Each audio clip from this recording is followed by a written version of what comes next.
Hello, wherever and whenever you are. And I did not make sure all the cameras are in the right places. They are not. Apologies, everyone. Do bear with us while I quickly sort that out. A massive, massive hello to all of you wonderful, wonderful people. Thank you, as the epic music kicks in, for joining us here for tonight's episode and session of Chessenta's Tyranny. Although, you can see our name has been replaced somewhat today because we, as you are no doubt aware, because it has been everywhere all week long, are doing a very, very good thing here with all of you beautiful people helping us to do so, as we are working hard all week and streaming and collecting donations from you beautiful, generous people for the relief funds going on in Kentucky after the horrible, horrible tornadoes ripped through their communities last weekend.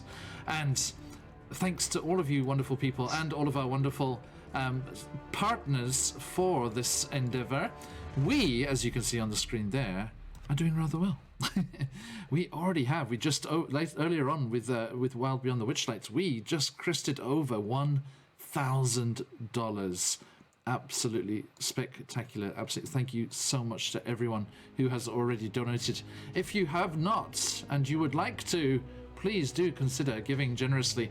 Not only can you influence play with inspirations and disadvantages for me and healing potions and wild magic surges and NPCs being dropped in the mix, you also get the chance to get some fabulous loot for yourselves, as any good adventurer would love to do. Thank you, Sceptic.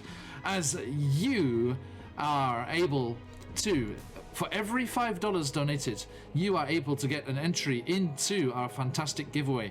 How much of a fantastic giveaway, you ask? Well, let me run it down for you here, as I have now finished those cameras. Boop! There they are, in the right place. Okay. It is a fantastic giveaway. We are partnered with the wonderful people at CZRPG, the Arcane Library, World Anvil, Shard Tabletop, Hero Forge Minis, and Phoenix Dice. You have the chance to win huge bundles of encounters, fantastic design, beautiful maps, interesting monsters. You have the chance to win the entire catalogue from Arcane Library. You have the chance to win subscriptions to World Anvil. You have the chance to win sets of dice from Phoenix Dice with dice trays as well.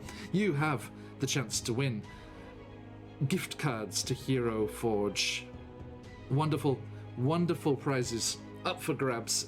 Just $5 gets you a entry into the giveaway, and every $5 gets you an extra one, upping your chances to win there.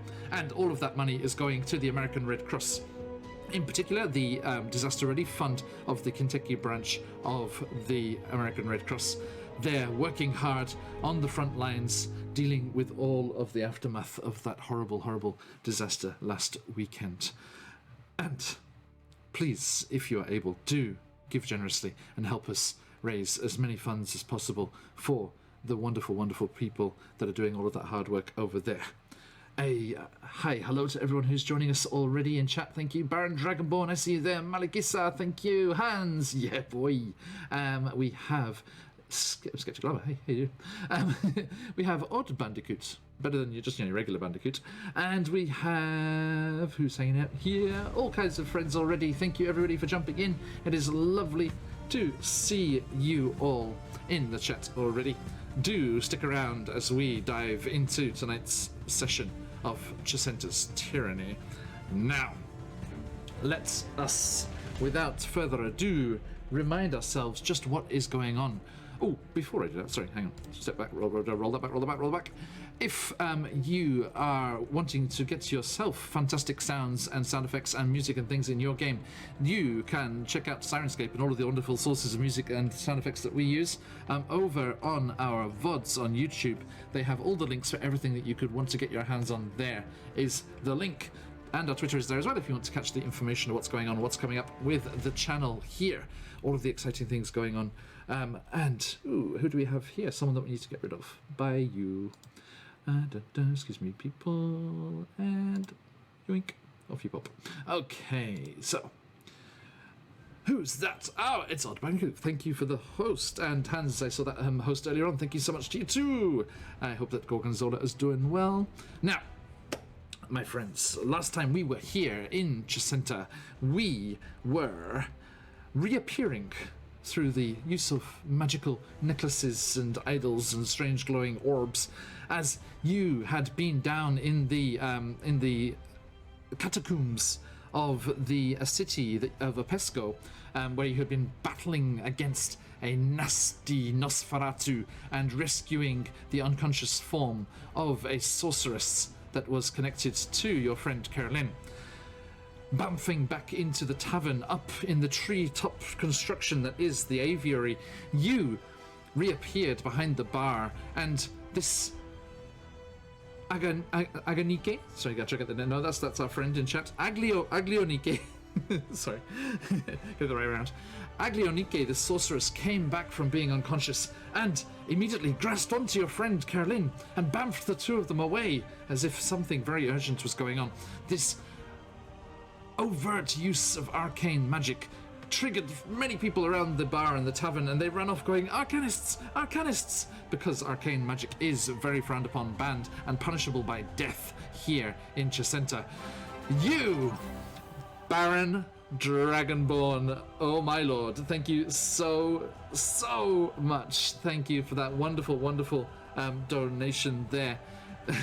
So generous, so generous. Thank you. Absolutely wonderful.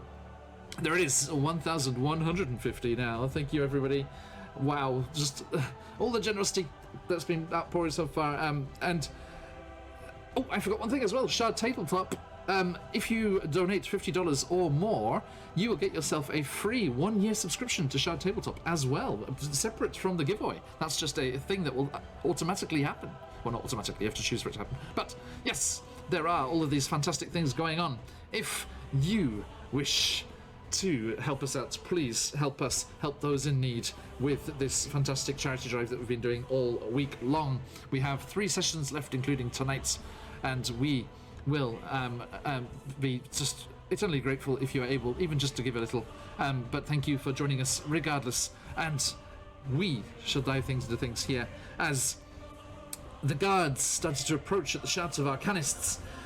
A newcomer, Reese, down here at the bottom, appeared out of the crowd, having been performing at the tavern, and they stepped forward hoping to aid you and get you out of harm's way. So they came forward and offered to guide you out of the aviary, and you made your escape through the cellar, out down the spiral stairs with guards hot on your tails, crossbow bolts flying down in the streets. Other guards came pounding along after you. You ducked and weaved and went into the alleyways, finding your way eventually to one of the secret entrances into the Underhill, the Thieves Guild lair that is underneath this whole tiered city rising up on the hill that it was built upon. And as you managed to make your way down into the Undermarket, an intimidating market, as our random generator brought up, an intimidating marketplace where you saw all of the intimidating stalls with their intimidating shopkeepers, and you bought some intimidating doilies. And as you finished up your doily shopping, you were led by Reese to the head of the Undermarket here, the sub-boss for this region here.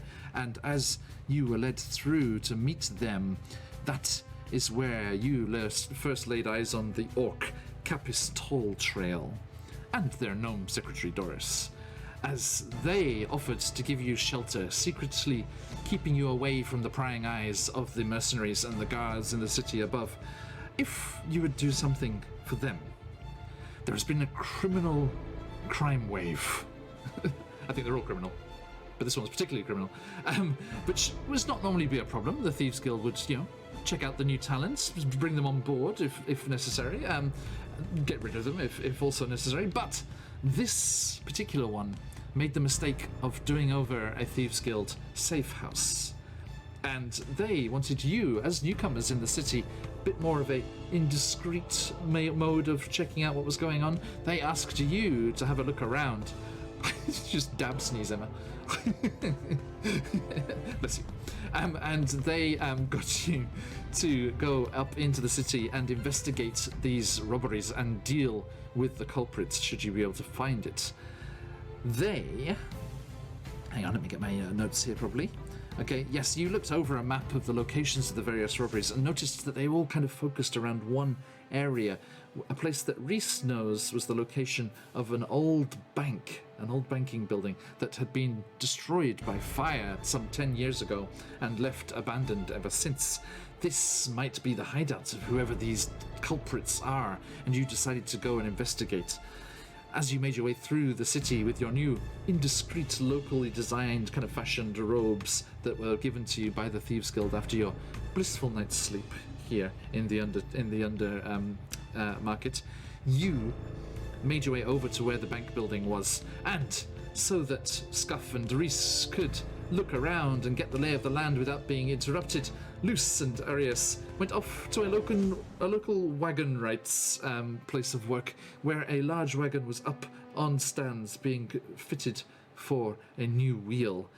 Just as it was getting sorted, Luce triggered an earthquake-like spell, knocking the wagon off its supports. It went careening across the street with the poor wagon right chasing after it. Not my wagons, my wagon! And there was all kinds of chaos going on down the street, which allowed Scuff and Reese to slip into the alleyways around behind the bank building unnoticed. My cabbages indeed, and were able to see just what the lay of the land was. They got a pretty good idea of what is here and what is lying on the first floor awaiting them as they are planning to return under the cover of darkness and see what they can see and get their hands on this culprit who must be lurking somewhere within. They then decided to kill the rest of the day until said cover of darkness by moving around to the various robbery spots, interviewing the witnesses very poorly until Reese stepped up and said, let me take over here. And they found out a few clues and bits of information. The strange metallic sound, the multiple pockmarks but without anything seemingly left behind that could have caused them. The sighting of a monkey? Interesting, intriguing clues that they found from the various eyewitnesses to these crimes. Then we left them as dusk was falling once more across the city of Apesco, and we shall jump back in and join them all right then, right there, right after this. See you soon.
And we're back. Da-da-dun. Okay, now let us meet all of these adventurers, fluffy or otherwise, from top to bottom. From top to bottom. Luce, who are you? Who are you playing? And who is that adorable animal?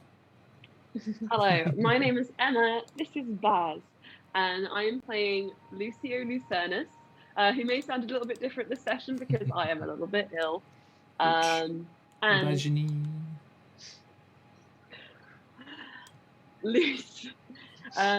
Luce is a ambiguous elven being who is short, sweet, and loves to do some pranks. I've been making a list of potential pranks this whole time. And that's all. Noted. Okay, moving on. Arius, if you'd be so kind. I am Lily. I am playing Arius, who is a grumpy sea elf Tempest cleric, who is friends with Luce from early on in their childhood. And that's about all you know about him. Thank you kindly. And Scuff, if you'd be so kind. Yes, I am Llama. I play Scuff Felsa. He's a kind human who's lost his way. Scuff used to be a guard in the Chessenta army, and surely this travel is all just a misunderstanding. A test, if you might. He ain't no criminal. But for now, he'll have to keep his newfound friends safe and keep civilians safe from his newfound friends. Good luck. Noted. And last but not least, by any measure you care to employ, Reese. Hi, I'm Aelin, playing Reese, who is definitely a criminal. Grew up in the life and pretending just to be a bard. Pretending? Just a bard. Pretending. Just a friendly bard. Just a friendly bard. Okay. With connections. Right. Okay, sorry, I was just playing with the cameras a little bit here so we can get your lovely faces up close and personal. Boop. Much better. All right. Thank you, my friends. So, we rejoin the four of you as you finish up a light meal in a small eatery with a nice terrace out on the street that Reese recommended, with some of those giant trees arcing overhead and a few of those weaver bird type abodes hanging illuminated from within as the darkness starts to fall, like so many Christmas decorations. And over to you. I'll turn to the group and just say, can we just go through the plan one more time? I wasn't really Just so I know exactly when I can start causing some chaos. Reese has got out like a notebook and is like writing down like, you know, the traces of blood, victims killed in like the later robberies, and like the pockmarks and the monkey, and just trying to figure out like what's going on, like what the scope of the situation is. This guy Did you thinks say too there much. was a monkey? What did Arya say? This guy thinks too much. He just kind of like taps his notes with the with his pen. I don't know how to write. He looks away. It's all very like coded message, like coded writing. So unless you speak maybe thieves can't, probably aren't going to be able to read it. I thought I knew how to read though. I lean over Reese's shoulder and I just say, yeah, I also thought I knew how to read. How are we supposed to understand what's going on if you don't tell us? So, Reese, you know this stuff, right? You know how to get into place stuff. What do you recommend? Well, unless we're good at climbing, I'd probably recommend going through the sewers. Most places have a drainage ditch, and going up. Sewers. Nice.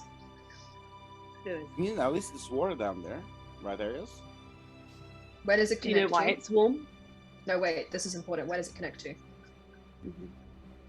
The sewers this time. Yeah, where Do they did go into a pond? The sewers here, Or or into into the the down lake? into the river.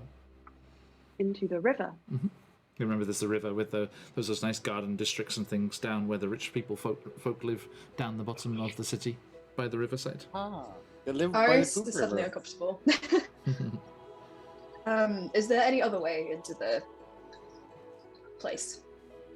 climbing, but we could also be mistaken for the criminals, you know? But we climbing don't means want- going up high, doesn't it? Yeah.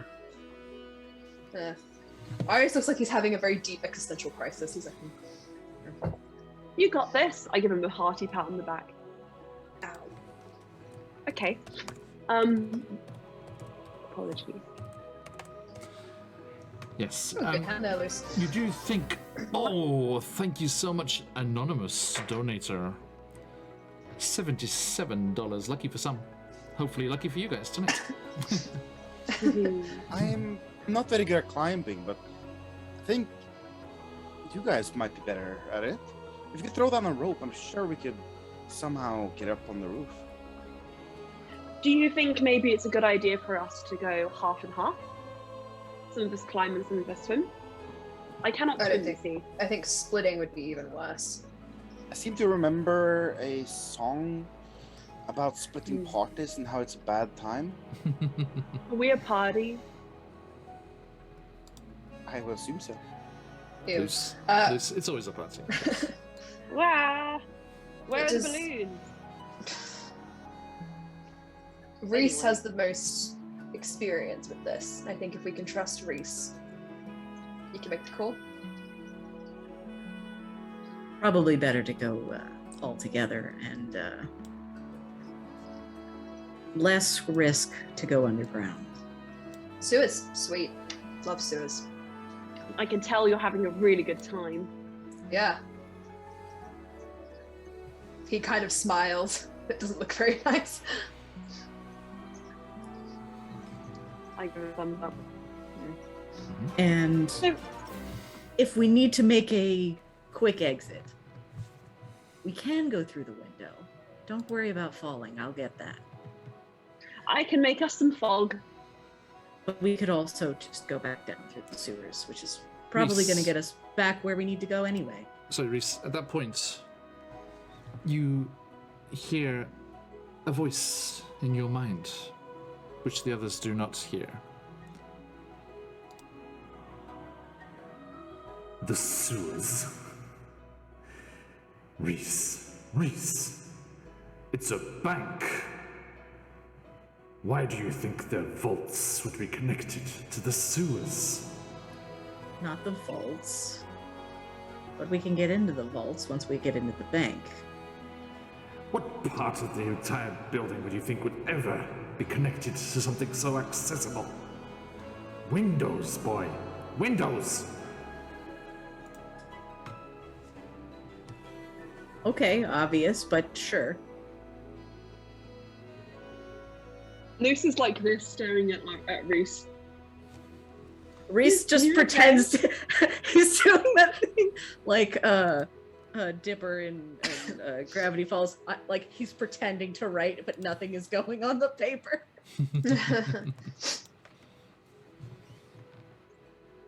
Everything okay, Reese? Windows. We should go through the windows. Why am I That was a listening to you? That was a swift That was plan. to the voice. Wow, that's a bit rude, Reese. We've only just met. What? What? I'm joking. I'm confused. Darna, thank you. Another raid from our good friend Dardana, folks. Welcome, raiders. I hope you had a fantastic session. Welcome to our charity stream. But yeah, no, he didn't say that out loud to the group. He said Oh, it to the the- voice. The windows are boarded up. We have a quick and silent way of breaking through them. I can smash them. That's quick, but it's not silent. Reese, you remember one of the boarded windows round that bottom side of the building that you took did look like the boards were loose. There's some loose boards on one of them. I've got a What? crowbar. Not you. Haha. By the way, also, Awalava, thank you for the donation. Thank you so much. I see ya. I think Luce was going to ask, Hey, Mary. okay, so we're going to go in through the floorboards. Nice. What about, the window boards, whatever. And if we can What do we know about the leave people them, who live in there? not much. There were you didn't know- seem to be anybody on the bottom floor, just the top floor. Okay. So there's nobody on the bottom. Is it a family? Is it one person? Are they nice? Are they going to probably chop our heads off if we see them? Do they deserve to be pranked? Everyone I deserves actually to be saw pranked. nobody in there. Okay. Well, That doesn't mean there are none. It just means that they weren't on the first floor when we were. But they didn't want to be seen. Or that. Thamiel, thank you And Another fantastic they donation. Sorry, everybody. I'm going to keep talking over you. Forgive me. Thank you. For a good cause. Since they only come out at night, odds are they might actually be sleeping right now. Okay, Nocturnal. I can work with that. It's never a good thing. Most predators are nocturnal. Once you've got to worry about. Yes. Fair enough. Yeah, bad things can happen when you sleep. Why do you think I never do it? Oh, great, cool. Says John. We'll never not rest a, again. Not a random passerby. Okay, so you are determined to head through the windows, and the light is quickly draining from the sky, and as the lanterns and the decorations through the streets still left over from the midsummer, midsummer New Year festivities of the previous evening, which you unfortunately had to miss, tucked away in your underground lair. But, I mean, at least you found the alleyway that shows you your greatest desire, which was apparently Emma's previous character's brother. But hey. Well. Rest in peace, Sorry, Swag. no. And you shift up out of your chairs, leave the appropriate amount of money, unlike the poor gentleman up in the aviary who never saw his tab paid. He did. Does anyone- Reese paid it. Oh, that's Reese right. paid it, Yes, sorry. Excuse me, Reese. I assume Reese is paying this one too, since we don't actually have any money. Yet. And Get not there. yet. So close. Okay. Do I And, see anyone eyeing us as we leave, by any chance? Is there anyone who looks out of the ordinary here? Give me a perception Who check. might? Natural 20! 26. Fantastic. Brilliant. You see a well-to-do couple. This is also quite a nice eatery that you're at, that is scowling at you, and you realize it is the overweight man and his angular wife that you met on the causeway yesterday morning. And Okay. she's like, I'm telling you, that's them. It's them. It would be bad if I approached them, wouldn't it? Yes. Yes. Okay. I make my way out very quickly. Fully step aside Arius. If Arius is walking a little bit, Luce might pull Arius a little bit away from the others. Arius he'll is just trudging say- ahead. Okay, well I'll run after you then. Luce starts jogging. He probably comes up to like just under your shoulder, maybe a little bit higher, and he just kind of like looks up at you. What? Luce just says, I couldn't help but notice earlier when we were talking about, sewers and whatnot, that you had quite the reaction. And Yeah, I'm sewers are gross. okay, I also agree, but why does the source of where they're going matter? I thought Arius we kind were of like banned water. stammers. Because Aha, if- cat got your tongue? I don't understand that one. Okay. Baz, give it back. If the sewers are linked to a river, it's salt water. It could dehydrate everyone in the party, and we wouldn't want that going into battle. Yeah, but you're... He looks very happy with himself. It's a good reason. Okay. It's a very good reason. Is it the reason? It's a good Yeah, that's the reason. that's the reason. Got to have a moisturized skin before you go Okay, into battle. cool. Alright then. Yeah. Luce will slowly sort of stop jogging. And just kind of like fall back slightly. And then as he kind of like moves out of your periphery, you just hear whispered on the wind, I don't believe you. Iris's ears go red and he walks a bit faster ahead. I was going to ask how loud is this conversation y'all are having? I think that Luce would be using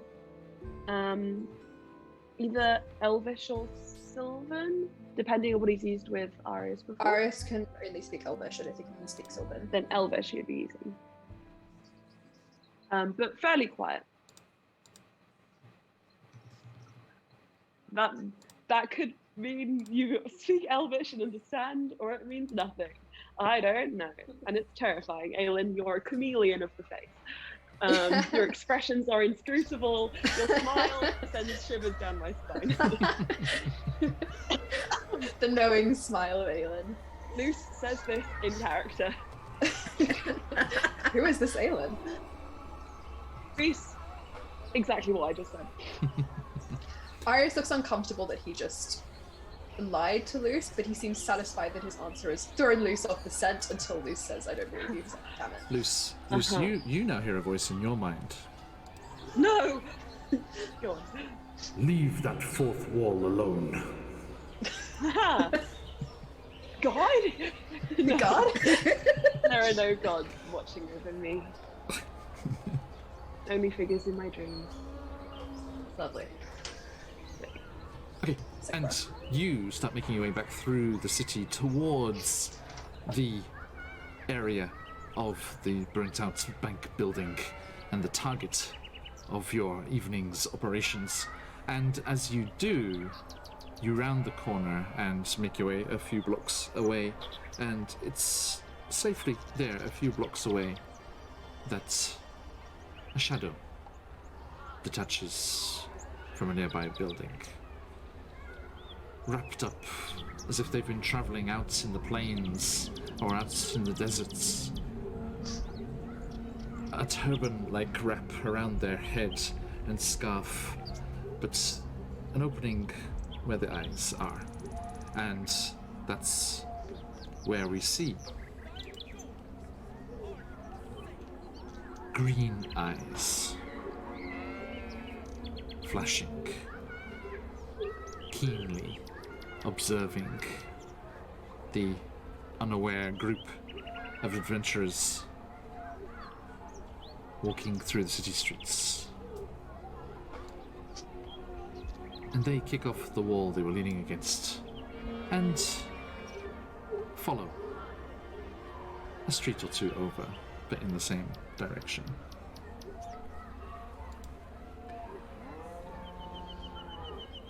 And I want to get one more thing there. Yes. Yes, emerald green eyes, surrounded by jade green skin.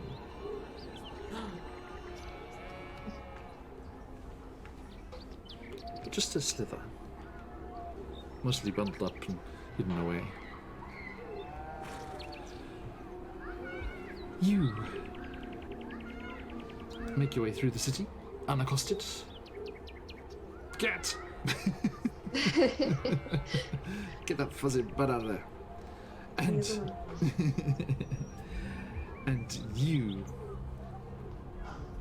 before too long, arrive back in the streets.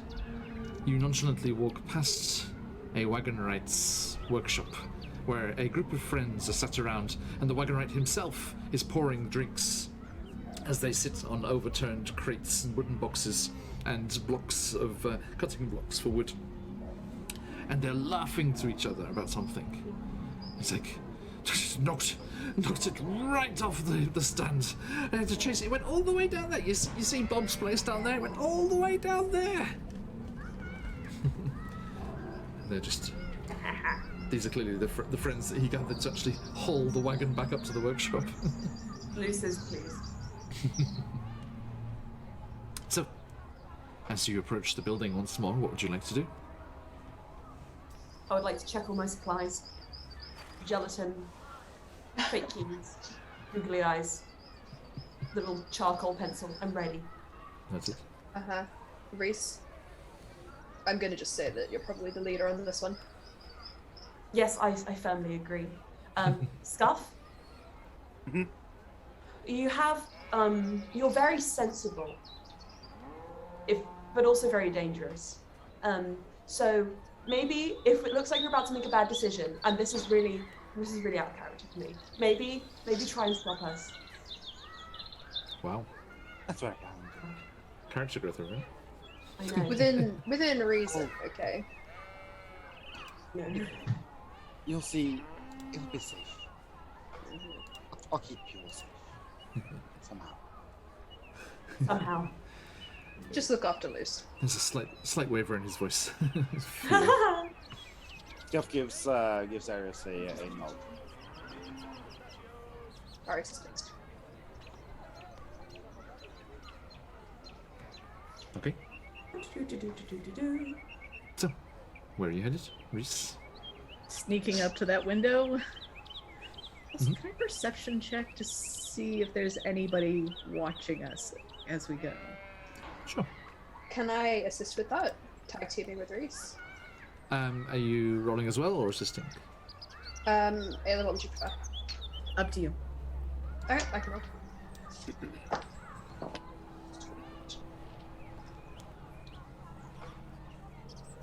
Oh, my D&D just crashed. Sorry. I know, I put you on a map that has dynamic lighting, which might have been what it looks like it. 20. So is there a map on Roll20? I put it on Roll20 now, yeah. Back at the bank, as before. Sweet. 21 perception. I think I'm just going to move myself because I think 21, I'm nice. behind the others. No problem.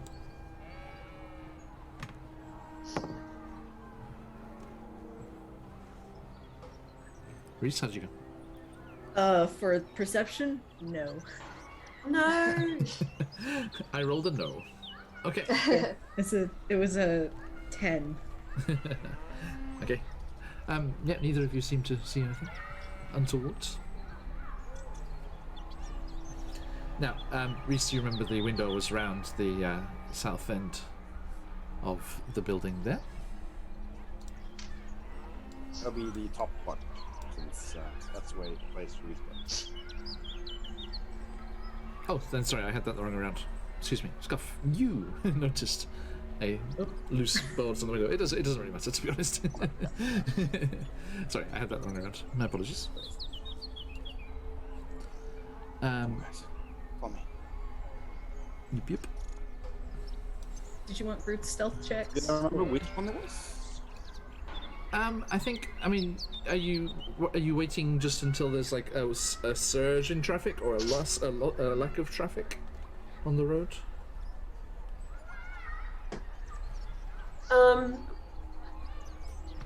Luce could do something to kind of create a kind of diversion again, if that would help. I think with just the various people coming and going to evening appointments and things, I think you would be able to slip, especially with Reese's timing. You know, Reese has a good sense of when to make a move. And let's have a look here.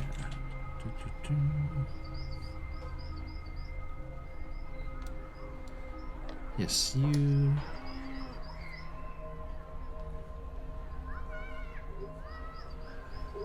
Yes, you find Scuff, yeah, yourself. That's the window that you saw before. Yes, it's the, Hey, the Dynamic. first one.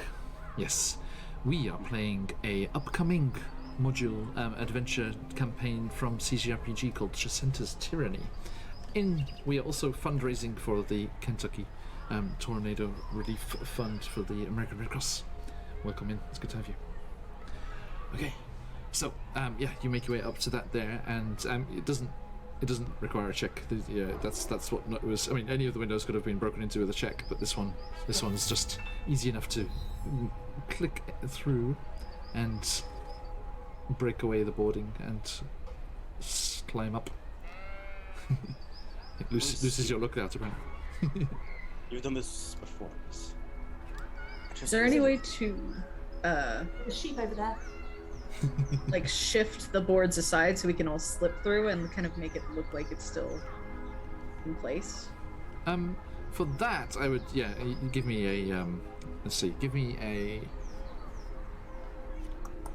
survival check. On that one. Urban survival.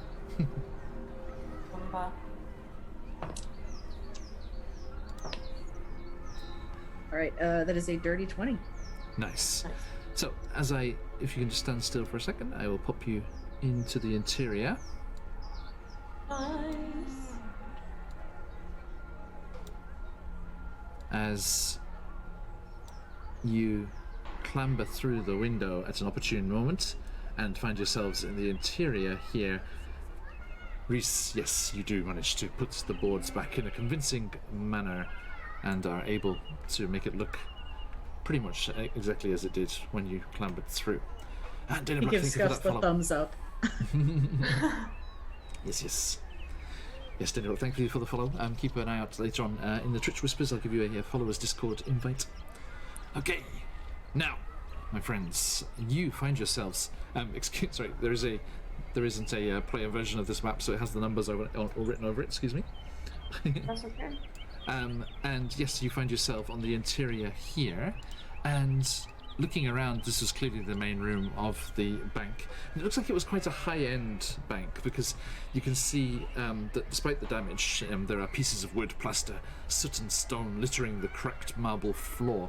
But it was very nice marble once, and there are, as you can see next to you, Luce and Reese there, a few torn padded chairs and an old divan with a couple of tables that once serviced customers as a waiting area. To the northeast, there is a carved wooden counter. Sorry, the map is skewed. North is left.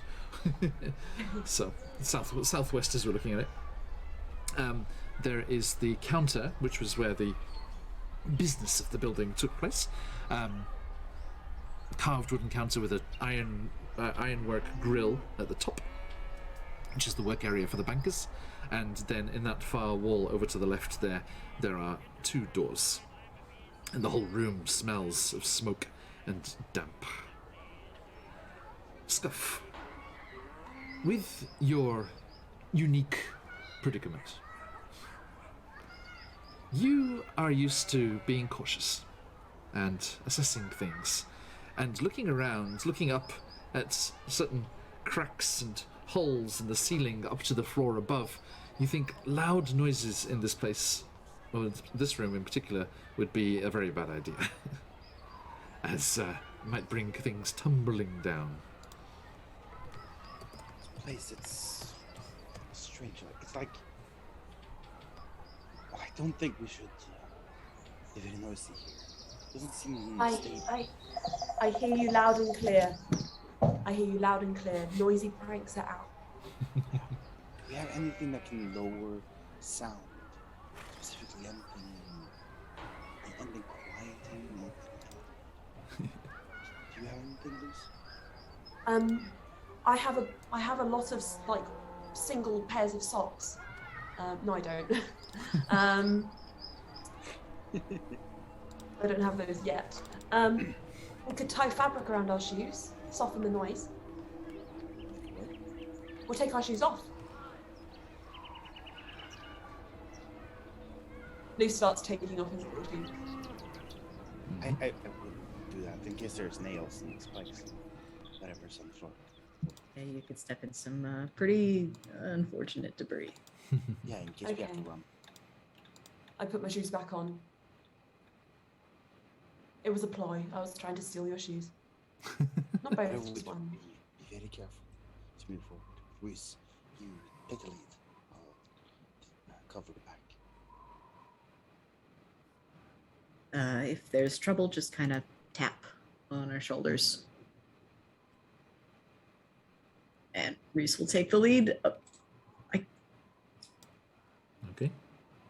The little, flapping gates on either end of the bank teller's counter there are easily accessible.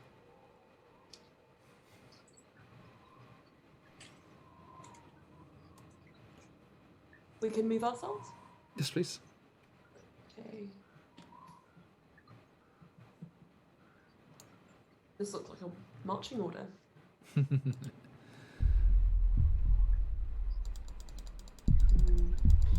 Can I make a perception check as we go in to just keep an eye on what's happening around us? Please do, yeah. 14? Not as good as my first one. Okay. You don't spy anything or hear anything just yet. Reese, there is a door there. Luce is just going to be doing like passive perceiving this whole time to try and make sure that there's nothing. Okay. Noted. Yeah, I've got everyone's passive perceptions up here, so well aware of that. Keep your tabs on that one. Okay. So yeah, you're opening up that door there, Reese? Carefully, yes. The music is That's it. soothing. As you creep stealthily through the bank teller's space there, behind the counter, rows and rows of drawers with corroded brass fittings sit beside shelves holding stacks of mouldering paper. Some of this paper lies in shredded mounds in the corners of the area. A framed portrait hangs on the wall behind a protective iron cage, but its subject is unidentifiable through the grime that has accumulated over the decade.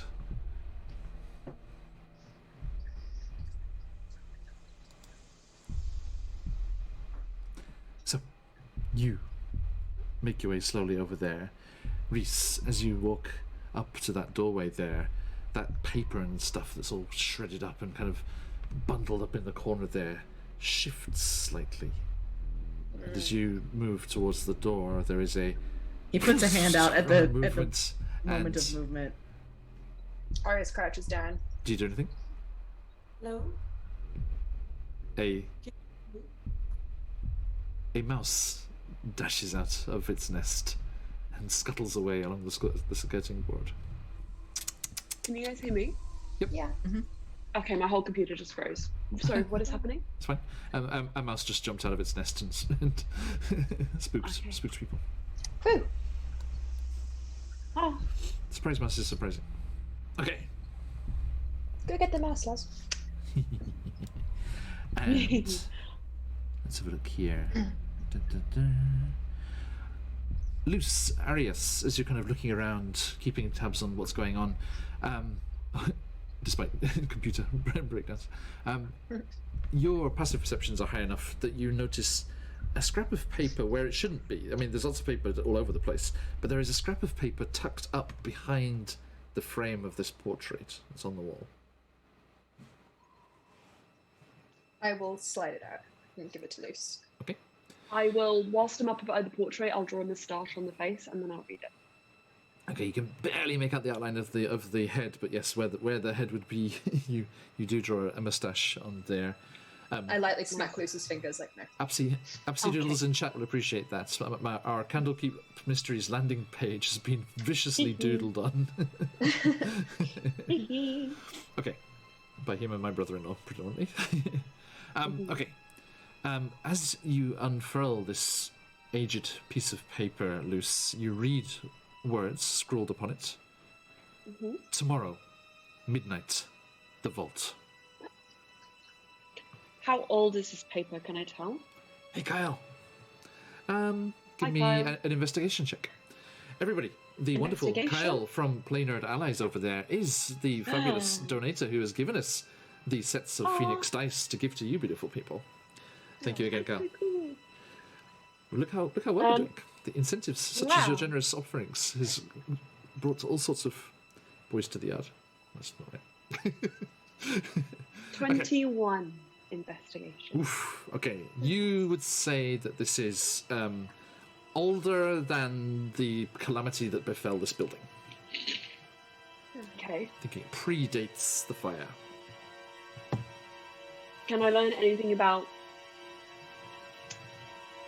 Music is scary. I'm going to pass this on to Reese and Arius.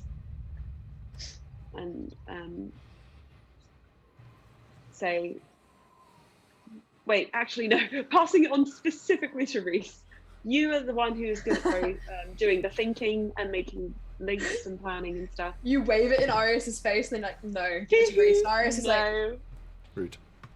are you saying I'm dumb? I poke his nose. Ow. Honk.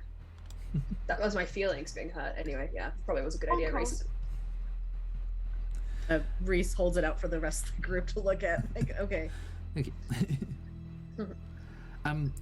Reese, you see right where Luce's thumb was holding onto this piece of paper, as they pass it to you and their thumb moves away, you see there are 3 drops of yellow wax in a triangular pattern on the corner of the paper. Anyone proficient in religion? Me. Want to give me a It's religion? the Triforce. give me a religion check. If my page will stop dying on me, that would be real great. Yes, I am proficient. 19. Nice. You kind of softly suck in your breath as you realize this mark on the corner of this paper with this clandestine meeting scrawled upon it is the mark of Mammon, an archdevil. Oh, The archdevil, prince and lord of greed. this is kind of a terrible situation, guys. I don't really know how to break it to you otherwise. Emma, your sound is gone. You're on mute. Oh, what's happened? You know how I was like real scared about demons? This is something along those lines. Big greedy guy. I remember reading about him. Is A his very name long time Big ago, Greedy Guy? Arius racks his brains. I think it's Mammon. Don't hold me to that. Okay. Yoris. That ring any bells? I look at Scuff and Reese. Would that ring for any of us? Reese, I think maybe there are probably a few folks in the Thieves Guild who are greedy enough to dabble in Mammon's teachings. But no cults. The leadership wouldn't allow it.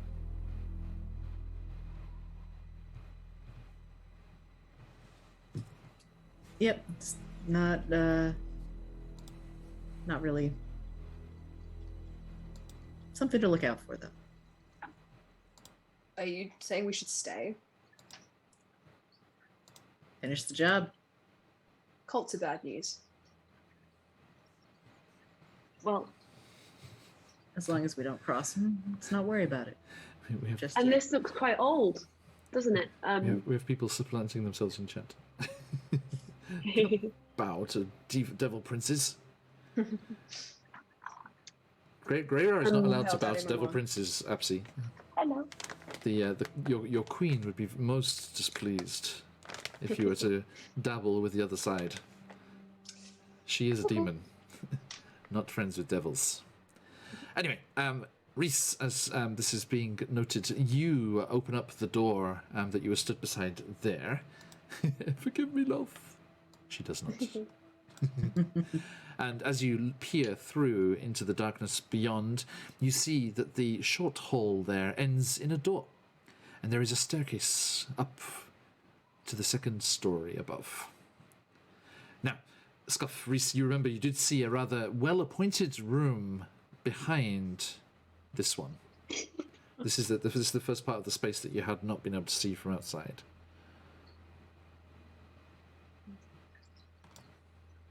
So, what would you like to do?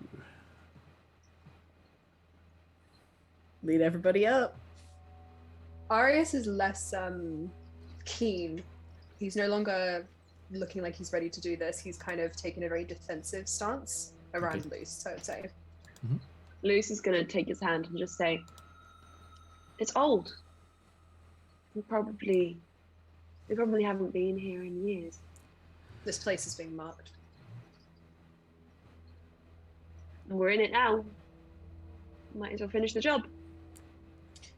Arius gets out his warhammer. Come on. Like, remember we think this is in composite parts where you're hiding it. Okay, so you're just like slowly. Yep, he's slowly putting it together. Yeah. It's in 3 different parts. He's got out the first one. He's got the second one. Have you seen? Fooled Right. them all again. I don't know if anybody knows this, but there's a LARPer called Momo O'Brien, and she was in like an advert for like Skittles or something, and as part of it, she had this like hammer, which she could click a button and it expanded like, and I don't know I need one why. of I those. imagine like the pole of like the Warhammer being like that. Nice. Like Arius, it emerges. Arius, if you find a community of very very talented gnomes, maybe. Well. Maybe. I want an automatic hammer. That'd be really cool. Yeah. Okay. Now, And Luce will hand everybody as we're going up some googly eyes. what is 4 each, and I'll just say, as we go, if you just find somewhere fun to stick these, that's great. noted? I stick them on Luce's forehead. And keep Okay, them. well, I wasn't very specific, was I? So that's my own fault.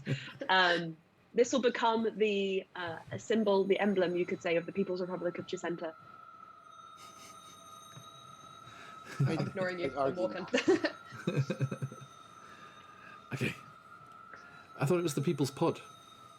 It's called Chessenta. Shouldn't it be a whale then? Okay, so Whales of ice. Reese, you're leading the way. Yeah. Whales of ice. As we head forward, Scuff is gonna be keeping an eye backwards. Okay. So Reese, stay there for a moment, please, while I get everyone else up there. So who's second, Arius or Luce? I'll go second. Okay, I'll go third. you have to. Nice in the middle. No choice. It's Afraid not. Okay, so yeah, the 4 of you creep up the stairs. Luce, stop it. Where am I? Help me! There you go. Where am Just a moment, I? please. You I are. found it. Oop. Okay, yes, you slowly creep up the stairs, up to the 2nd floor above. And Luce and Arius, with your high passive perception, the highest of the group, somewhere off in the distance of the 2nd floor, within the building, but a ways away from where you are at the moment, you hear something move. There is something up here. Up as we're looking at it, like in the northeast corner, like the opposite corner of where you are. But you don't hear anything else after that. And as you make your way up there, you find yourselves on the 2nd floor. This upper hall, Reese, as you slowly emerge, looking around this way and that, covering all your corners. As you look around the space here, you can see that the area is thick with the smell of smoke, damp and rot. And there are visible holes in the ceiling above, and all of the windows are broken, leaving empty frames in the walls. Several rooms line this hall, but some of the doors and even portions of the walls are gone, leaving the area a maze of partial walls and debris. Hence the rather funky dynamic lighting.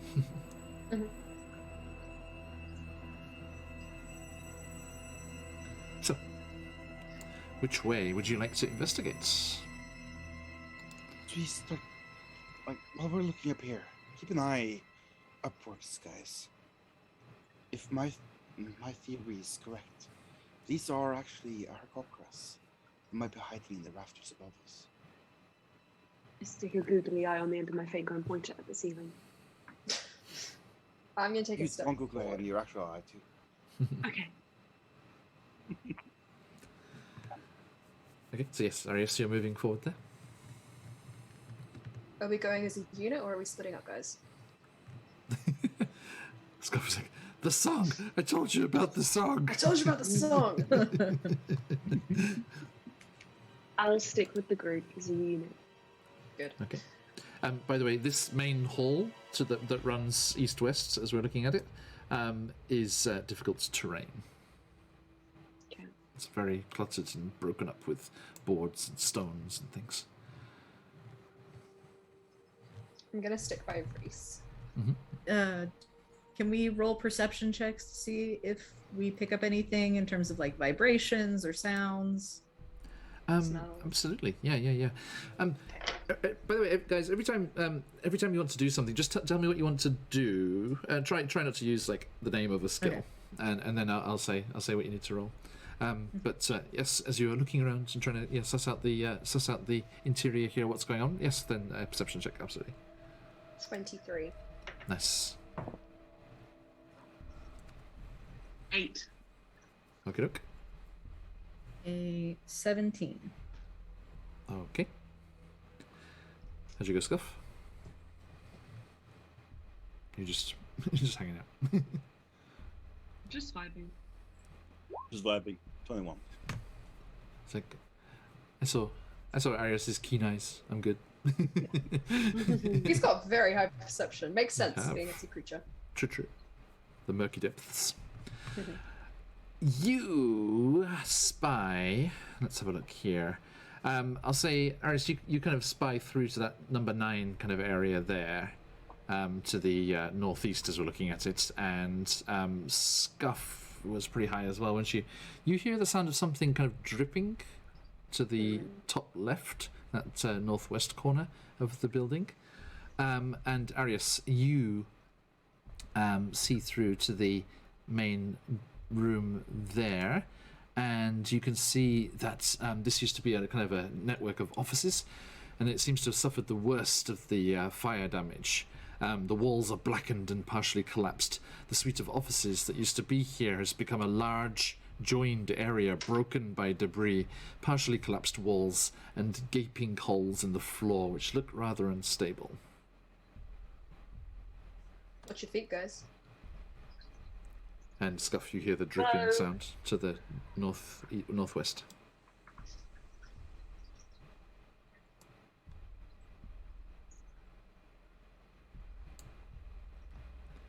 There's water.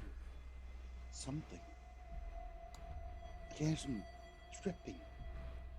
I look at Arius to gauge his reaction. Oh no, it's dripping. Iris is like, it might not be water. Reese, you hear that voice in your mind again.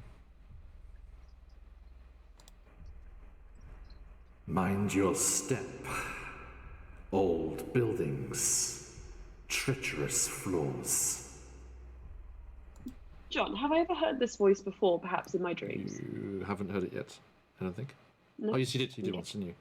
Sorry, Yeah. you did hear it once. No, you haven't. But like, as in, do I recognise the voice beyond? I'm afraid Okay. not. No. Everybody, hi, friends. There's a voice speaking to me in my head. That was Oh, Reese. not good. Sorry, Oh, Reese, sorry. I thought Reese, you and, Reese and Luce are a bit similar. You got the one. I also heard Luce, yeah. Yeah, sorry. Yeah, the first time and that time was Reese, but the middle time was you, Luce. Yeah, I think Luce would have maybe delayed reaction then. Luce would probably say, "Oh, ghost. By the way, back there, I heard a voice in my head. Just so you all know. Anyway, towards the dripping." Did it say anything interesting? Okay, which I way don't you're headed? remember. You're heading to the Anyway, to the dripping sound. Probably skirting around the edges of the building where there's more stable like walls. Good plan. Okay, so yeah, you peer out, Arius, as you go past that busted up window there, and you can see out onto the street behind, the alleyway behind. You don't see any movement or anything out there. Sorry, I did not make the dynamic lighting so detailed as to have every window open there. No, it's fine. Mostly just try and give room. for- Yes, indeed. Keep an eye on it. Okay, so Reese and Arius, you're moving to the north there? Yeah. Okay. As you head up towards that corner, you see that corner room there is a collapsed office kind of room. The ceiling to this room has mostly fallen in, leaving a large pile of burnt wood, stone, and other debris piled in the middle of the floor. The splintered remnants of what must have been a desk peek out from beneath the debris and the collapse there. And you can see that twined up in the remnants of the ceiling and the stonework there is a plant of some kind, like vines, natural vines, loose plant life. As these kind of natural vines kind of intertwine through the stonework and up in that corner there. What kind of plant is it? Say again, sorry? What kind of plant is it? Give me a nature check. Ooh, good. Fairly good. Okay, so nature. 23. Nice. Even though that is a very high roll, you are unfamiliar with this kind of plant, I'm afraid. It must be some kind of innerland foliage. I mean, you're used to seeing places out, on the coast, and that kind of plant life. Maybe this is something new, a new plant form to befriend. Okay, I will take a sample of it. So I'll take one of the leaves or something like that. Wait, before you touch it, if you reach out, Arius will just grab your hand. Can I perception check the plant or investigate the plant in any way? Trying to do what? I'm just trying to discern if it's dangerous or sentient. I wouldn't touch anything we don't necessarily have to touch. Give me an investigation check. Investigation? How are you investigating? With my eyes. I am not touching this thing. Okay. Hold on. +0, so it's 13. Okay. You see, they're natural vines, but they have like kind of elongated tendrils and leaves off them, and there's some kind of clear fluid, which is what you heard, and it drips from the thorns on the plant and splatters on the floor below. I'm gonna go on a whim here and say don't touch that. Yeah. Maybe, and then I think I want Luce to look at the white residue and see whether it's like doing anything to the floor surface as it hits it. Okay, so you're gonna go into where it's dripping and investigate there. I want to do it from a safe distance, like I'll be 10 feet away. It's you can't make out anything from that distance. Okay, then I will. Okay. God damn it. Can I grow a twig out of my palm like a long stick with Druidcraft? Sure. And then I will just reach out and I will scrape some of the white fluid, not touching the plant. Okay. Yeah.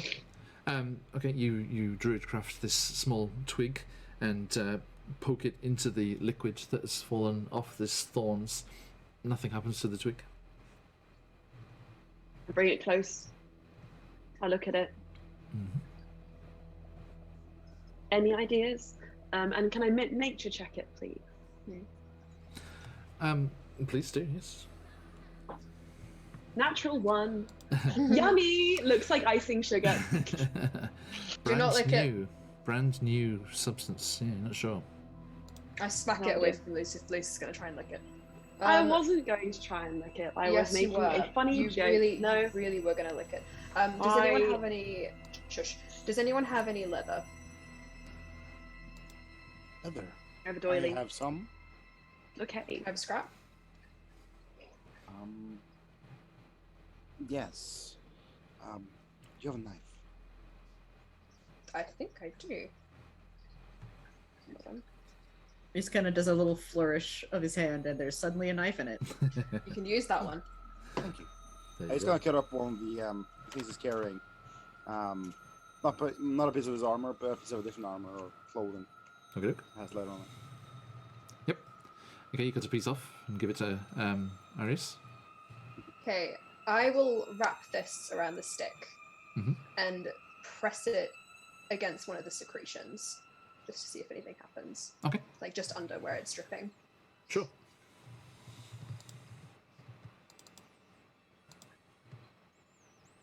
There is a faint hiss. I will draw that back to us and take a look at the effect. Leather. It seems to be pockmarked slightly. Alright, well, Bacon. that will happen to our skin. That's what I And thought. that's what happened to some of the surroundings. Those odd pock marks. They were a little larger. But yeah, I good, noticed. good idea. So sorry. But yeah, they were a bit bigger than this. But I mean, if you want to investigate the room, the area where this liquid is dripping is very focused. It's just that one part where the vines are dangling down. The rest of the floor is still clear. It's not like showering down throughout the whole room. Anyway, bluff. Where does this plant originate from? It's coming through the hole in the roof. Okay. Did we see anything similar to this outside? No. No.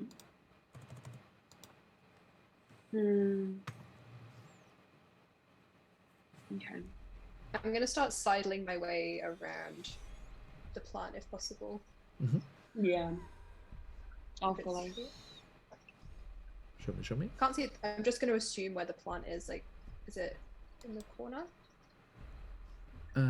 It's kind of it's like in the center of the ceiling where there's a hole. And it's kind of coming through and then just growing through from there and spreading across the top of the ceiling there. And Luce, where are you going? I'm following. Is there Good anything tips. else we can kind of glean from this room? You can glean that. Just a moment. A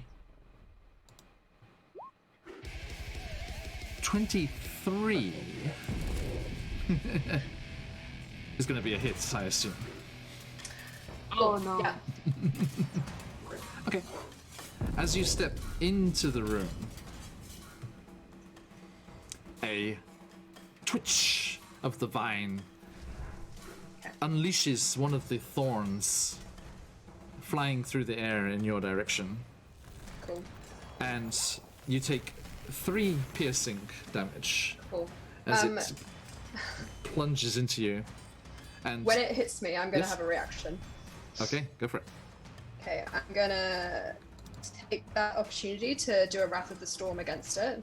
Okay, It's going to have to make a Dex saving throw. notice. Sick. Let's see here. Oop. 9. No.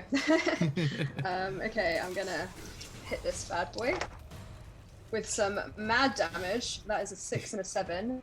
Nice. Wait, maths. That's 13? Yes. Yeah, 13. I'm gonna go for lightning damage.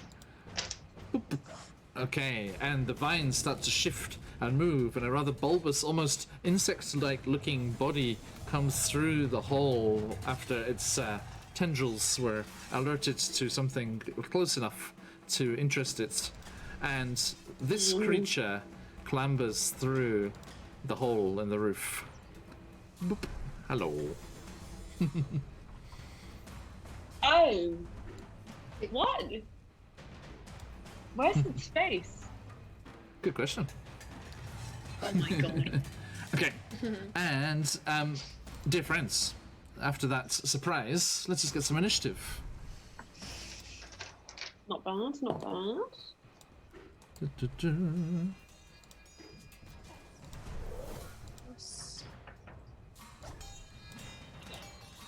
17.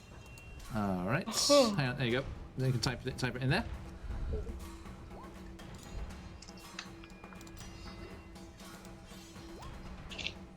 It won't let me. Oh, if someone else is typing at the same time, you must it there. Nice, McBluff. A little bit of Bricky. Good kids. Okay, and Reese. I thought I put it in. There we go. Nice, thank you. All right. So I thought they'd done okay, but they're still at the bottom. As Scuff, friends, danger, action. Yeah, as Scuff hears this stuff happening, these things being flung, and he's gonna just rush into there, kind of pushing Luce out of the way. Yep. He's gonna head forward, taking a position between the creature and his friends. Okay. It's just hanging upside down from the ceiling effortlessly. He's Did it gonna have try any reaction? Yes, Scuff? Aris, ask something. Oh, sorry, Iris. Oh no, sorry. I was just saying, did it have any reaction to getting hit with lightning that I could I mean, ascertain? it was damaged, yeah, Okay, cool. definitely, yeah. Because sometimes they just shrug it off, and I'm like, okay, I'll do True. that. I'm playing the Shambling Mound battle set here, but it is not a Shambling Mound, so you did not just rejuvenate it. Cool. Okay. Scuff's gonna try to cut at the little leggies that's hanging on to the ceiling. Yes. Try to get it down here. Yes. Kind of like almost leaping up to strike at it. Oh, okay.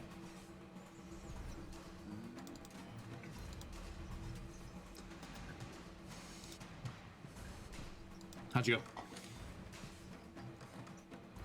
We'll see you soon. That's a 23. Nice, that hits. It's been so long since I played this character. I have to keep looking up what I have. All right.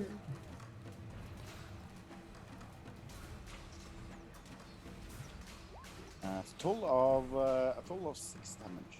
Oh, right. Okay. That has already, as you leap forward and you're attacking with your sword, right? Yeah, Yeah. short sword specifically. Yep. So yeah, your short sword comes flashing out of its hiding place and cuts through the vines. Very soft, kind of tuberous material there. It's fairly easy to cut through, and you are able to cause it pretty badly damaged here. And it is already looking quite rough as bits of it fall around, scuff onto the ground, and it's looking pretty damaged already. And that brings us to Luce's turn. Yeah, so Luce isn't very good against these kind of things, especially because he has no weapons and very few magical things that he can do at the moment. Mm-hmm. So I'm actually going to have him improvise an action somewhat. Okay. So I think he's kind of like knowledgeable when it comes to nature. He's proficient in it. Mhm. I think he would try and observe this creature as Scuff fights it in that first round, Mhm. and try and figure out whether it has any weaknesses that he can discover, and he wants to use his action to do so. Okay. Give me a and nature then- check. Nature check. Mhm. Okay, it's 15. 15. 15. Okay. Yeah, I'll give you one. Okay. You are able to ascertain. Actually, I'll give you a couple of things. The way that it excretes acid, it's clearly going to be immune to that. Okay. So acid won't be doing anything. And looking at the kind of soft way that it kind of gives and is pliant underneath Scuff's attacks, you're pretty sure that's like bludgeoning damage. Sorry, Arius. Slowly puts away the warhammer. Bludgeoning damage would hurt, but probably wouldn't be as effective as you would hope. Okay. I would like to communicate that to the others. Using sort of like the rest of my action, much they have, and then I think I don't have any. We don't have any weapons, really, do we? Because we gave up all of our stuff. I have my hammer. That's about it. Yeah, there's a Except hammer. the Scuff hammer. has a short sword. Oh, okay. So will I still have my spear? A spear, no. A spear would be Okay, I have impossible to hide. nothing, so I'll just Don't kind you- of like be looking. Don't you have a around for, dagger or like- something? No, I have to get rid I of only this, have a yeah. spear, or I had a spear and nothing else.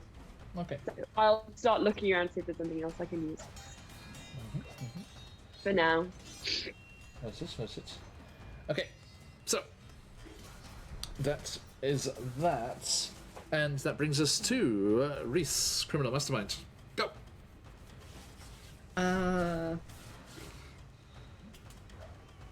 think I'm gonna just creep on through this area a little bit. It's a stone creeper. Reese is creeping. They're on the same side. Get him! Do I hear any other like movement from other rooms now that we've disturbed something? If a perception check would take your action, if that's okay. That's perfectly fine. Please do. All right, that is a 16 for a perception. Okay. You do not hear anything at the moment. Okay. And I'd like to bonus action Yes. give inspiration to Scuff, Wow. which Yeah. is a D6. Noted. Scuff, you have inspiration. Okay. That feels really inspired. Indeed. Okay. And chat, if you are able to donate to our cause here, you can also give advantage to the players if you so desire, as they are plunged into combat here. Okay, thank you very much. That brings us to Arius. Cool. When Luce communicates that hitting it with the hammer would not work, Arius kind of curses under his breath. The hammer gonna lash out to try and touch the creature, and Okay. I'm gonna try and inflict wounds on it. That's a roll to hit, yeah? It's going to be good. That's going to be +6, 21. Nice. Hit. Definitely hits. Okay. So you just lunge up and grab onto one of the vines that's attached to the main Yeah. body. Yep. So I will just write down because I can't do maths. So it's No 3. So it's 9. 3d10. 4. 7. So that will be 20 necrotic damage, I think. Wow. He's angry. Yes, indeed. Okay, Arius, tell me what happens. Oh, cool. I think when Arius makes contact, his fist kind of like fizzles as if he's going to shoot out another bolt of lightning, but then the lightning condenses and turns almost sickly as it spreads like veins through this creature's body. Yes, yes. You just see the vines writhing and twisting and curling in on themselves, and as the corruption reaches the main body of the plant-like creature, it starts spreading across in dark veins of corruption, and the plant creature lets out a strange hissing kind of sad sound and collapses to the floor. Nice. Arius is like, ugh, like wipes his hand off. Okay. So let me bring this down again.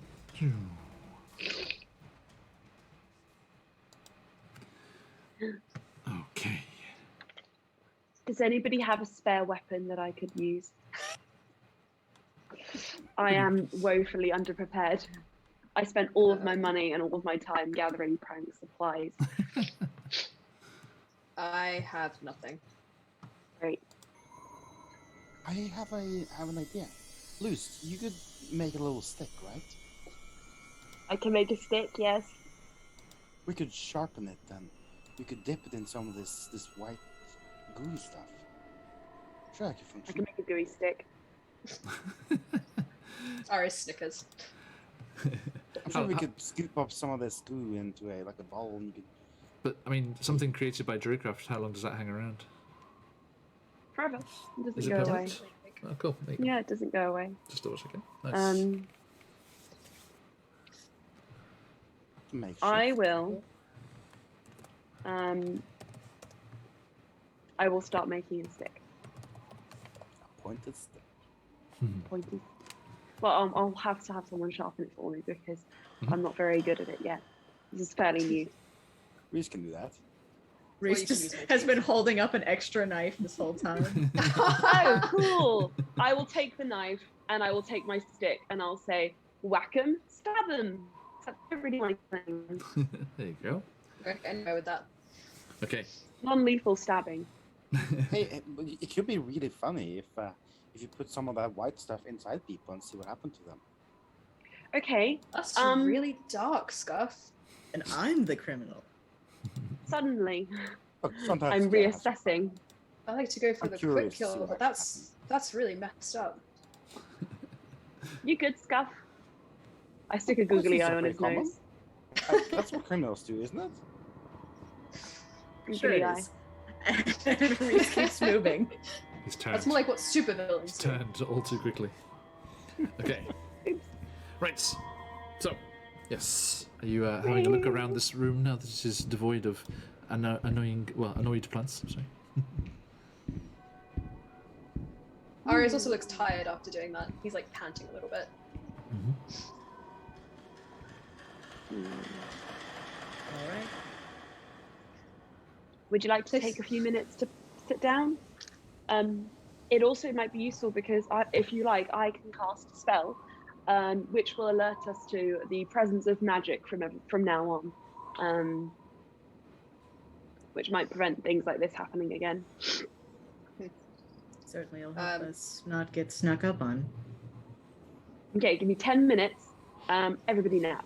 I'll start ritual casting detect magic. Noted. It takes 10 minutes. Don't think we have 10 minutes. Yeah. This place doesn't seem safe enough, man. Okay, I can't do this then, so I will stop. I also can't get anything back, so Arius is just like wiping the sweat off. He's like, it's fine.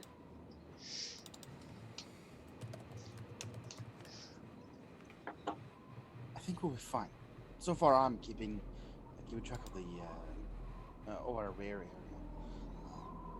So as long as you, Reese, keep an eye in front, you guys keep an eye on the roof. I think we should be fine. Can I ask a question? Well, for Yeah. me, How many people here can, heal? Apart from me. Well, I heal naturally. All police do. Okay, so Reese can heal. So Reese, do you want me to focus on the killing or the healing? What are you better at? Like he kind of like holds onto like his symbol of like, oh gosh, Bastet. Bastet. Oh, I got the healing. Don't worry about it. I'll do the killing. Nice.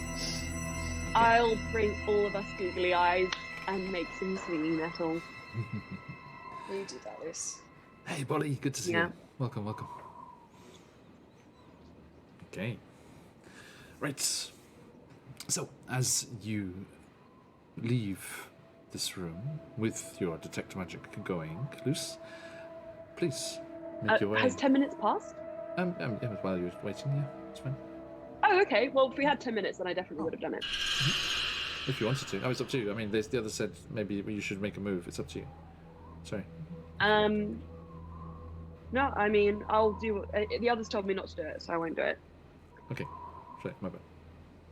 It's okay.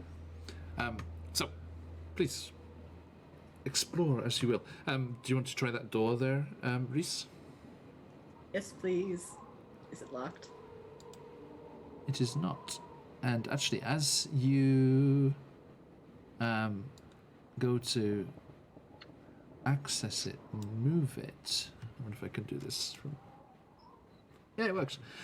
As you go to open it, it actually comes away from its hinges, and like a large chunk of the rock that's attached to the hinge comes away as well, and it just like falls into the corridor beyond. I think your reactions are good enough that you catch it and like slowly lower it against the wall on the other side. But you get the feeling that that plant thing that you just killed consumes, willfully damages mortar and stone. You see very similar pockmarks to what you'd seen before, all over the broken surface of the stonework that you just saw on the edge of the doorway. Hey, Celtic. So, there is a window in the top end of that. There's another door across the hallway there and to the south. But you do know those lead into the area that Arius was looking at before. You know, the walls just collapsed further down if you want to go that way instead. just skirting the edge. Yeah, so being very careful. This area. Yeah. Good, good, I'm good. following Grace. Okay. And going to the door? Yes. Okay. Okay, so yeah, it opens into that ruined office space, which was several offices, all that have been joined together by the, by the destruction of walls and things. You think that plant creature might have been like chomping its way through the upper floor here for quite some time. It likes char-grilled building, apparently. By the way, I just noticed for the first time this map is so cool because look, you can see the counter below the hole. It's so cool. After you, Liz. After me? Okay. 2 seconds. Sorry, everyone, just stand still for a second. Everybody call this a robbery. No, hang on. Okay, now. Arius. Oh, Carolyn, sorry, I don't need you. I feel sad though. Oh, crying. Okay, welcome in everybody that's joined us. It's nice to see you. We are raising money for the recovery efforts after the Kentucky tornadoes over there in the states that devastated things last weekend. If you are able to donate and help out at all, please consider helping all of the wonderful other generous people who have already donated, and to get yourself the chance, to win some fantastic prizes that we have in our giveaway going on. Okay, so I just need to check one thing. Okie doke. And loose, noted. Scuffwado. And Reese's cups. Okay. Thank you. Sorry. Okay, so you open up the door, and you can see, as we noted before there, Arius, you can see that room that you spied before from the top of the stairs. All of the offices melted into one. Nice. It's a cubicle area. Open workplace, Now, yes. So rather than going into the room that has the giant hole in the floor, Reese is going to kind of go down and try and skirt up through for hopefully some more stable footing. Sure. Alright, so you're going through the door or following Reese? I'm following Grace. Okay. Loosened scuffed it. I'm going around the edge. Okay. So yeah, you make your way down there and go through a hole in the wall and into that spot there.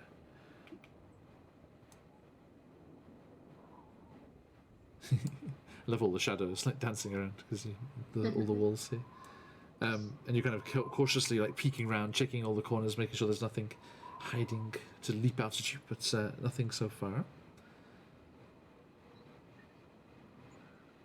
Do we see, hear, feel anything from around us? Give me another perception check if you wish. Okay. Better. 18. Nice.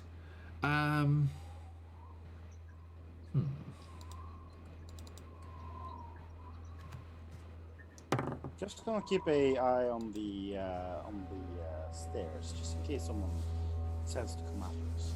Okay. Noted. Good plan.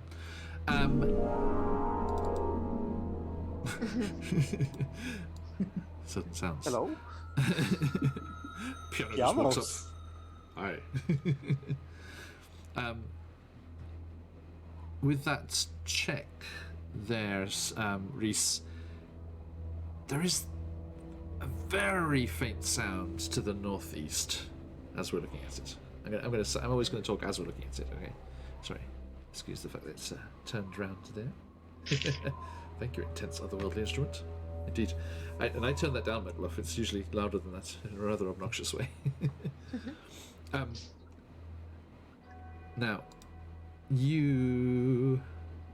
oh, where's it gone? I lost it. Yes, you do hear that noise. There is something moved in that northeast corner that where you had heard before.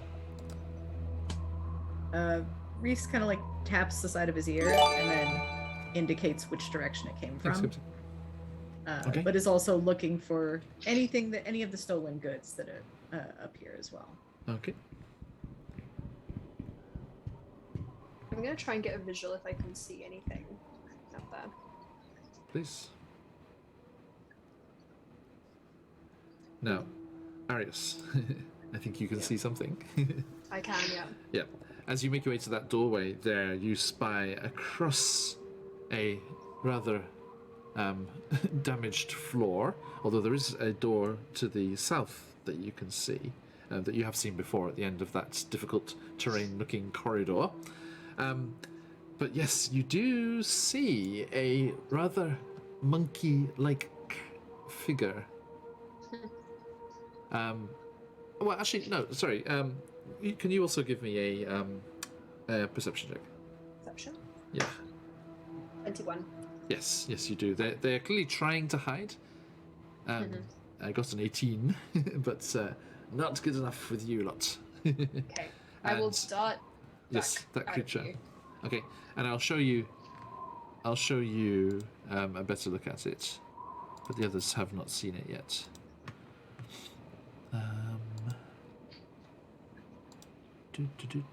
Arius. And boop. Okay. No, only you saw that. Okay, Arius shrinks back against the wall, and he's just gonna wave and put a finger on his lips. Okay. In that direction. And Luce will indicate. copy him. He shakes his head and indicates the direction he saw the monkey.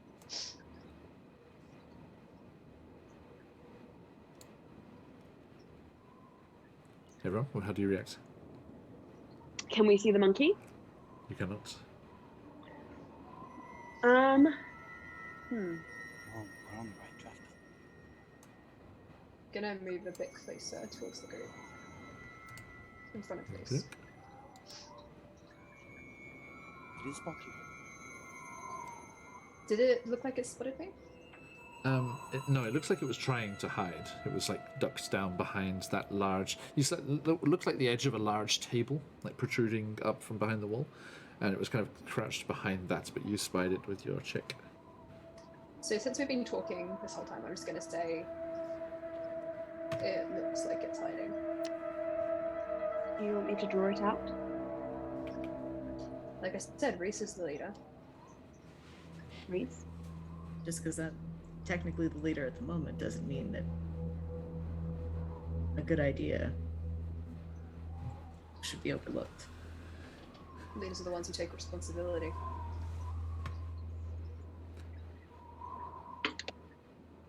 This monkey, it was. If we're in the right place with the thing around, that would be the same monkey that showed up in the crime scenes, right? It needs to have connection to it. It's like a vine monkey. We should probably try to capture it. Maybe it has information that they want to communicate with. That could be a way, or there might be other creatures around. They might still be here. Just hiding. I've heard that I'm very good with animals, so if you like, I can try and draw it out, and then we go from there. Good. I'll do what I'm told.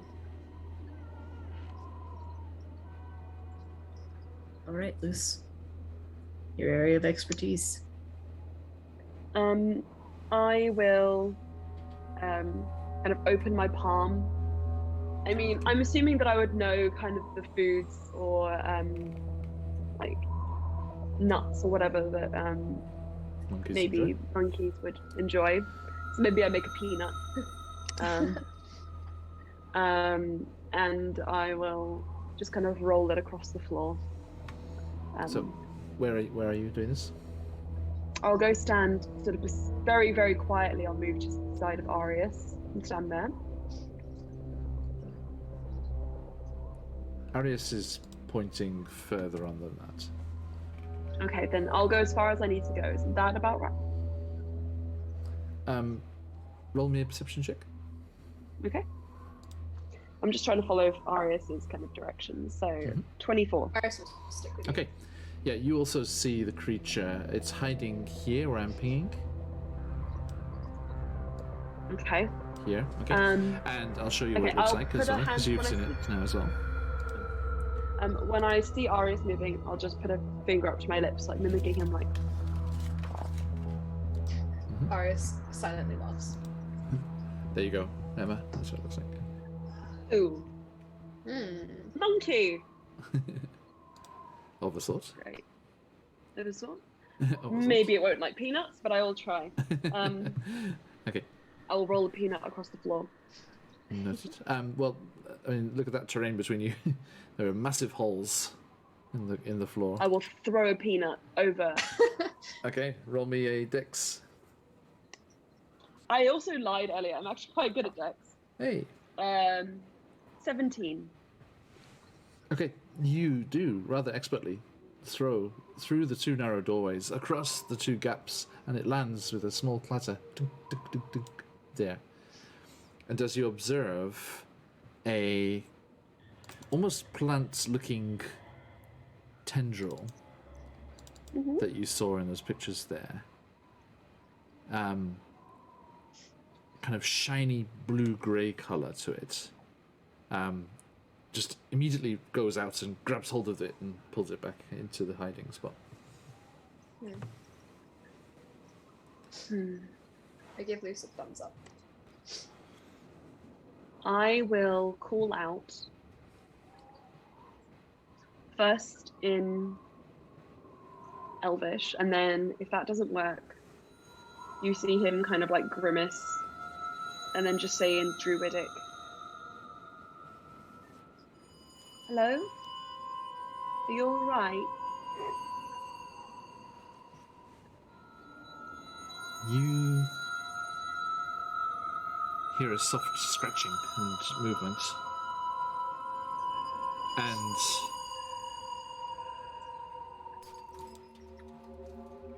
then a voice sounds out and comes back towards you, but speaking in common.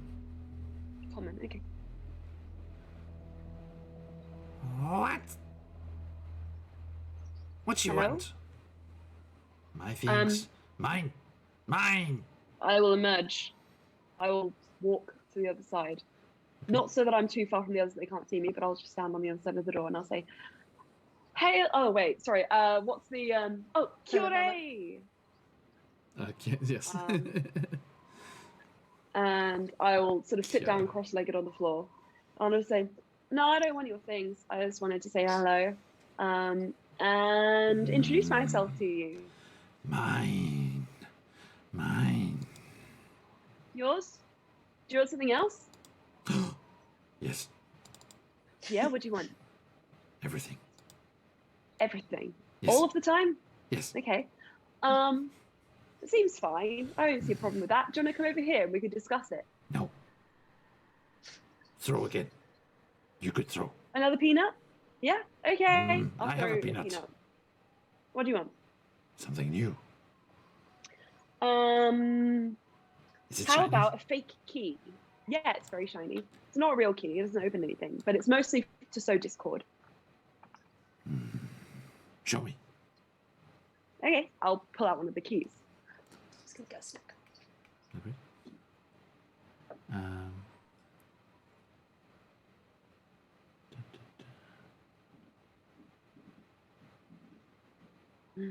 So 2 seconds there. Okay, so yeah, just roll me a dex roll again. Ooh, 16. Plus Yeah. 4, Nice. 30, 20. Nice. Okay, so yeah, again, just a clunk, clunk, clunk as it hits the floor on the opposite side, and again, a blue, silvery kind of coloured tendril. Fake key.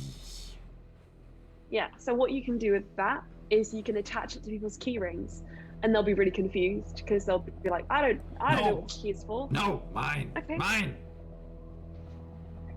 You just want it for you? Mine. That's fine too. More. So, can I ask you a question?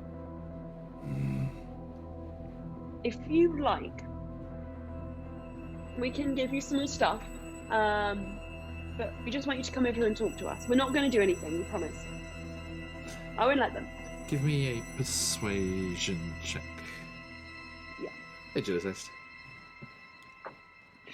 Oof. Okay, can I ask you a question? Yeah. If I hold one of the another key whilst I do this, and kind of like wave it, would I be able to get myself any kind of advantage? You could try. While this is going on, could Reese give Luce inspiration? Sure. So that's a D6. Okay. And sorry, Llamas, yours would have faded by now. They're only 10 minutes. Okay. Oof, okay, so 10 plus Reese, at one 6 point, plus at one point, 17. Skeptic, Reese like turns to you, she's like, do something, anything now, before it goes. You're just like, insight. It's fine. Yeah, Hans, thank you. Doing so well. Thank you to everyone's generosity. But I think they're teasing us, Hans. They're leaving us at this 1,297. So close to an even 1,300. Oh, right. So yes, you try to convince the 17. creature here. And the other roll? Oh no, so it was the lower roll was a 5, the higher roll was a 10. Okay. And then +1, +6, luckily, on the inspiration from Reese.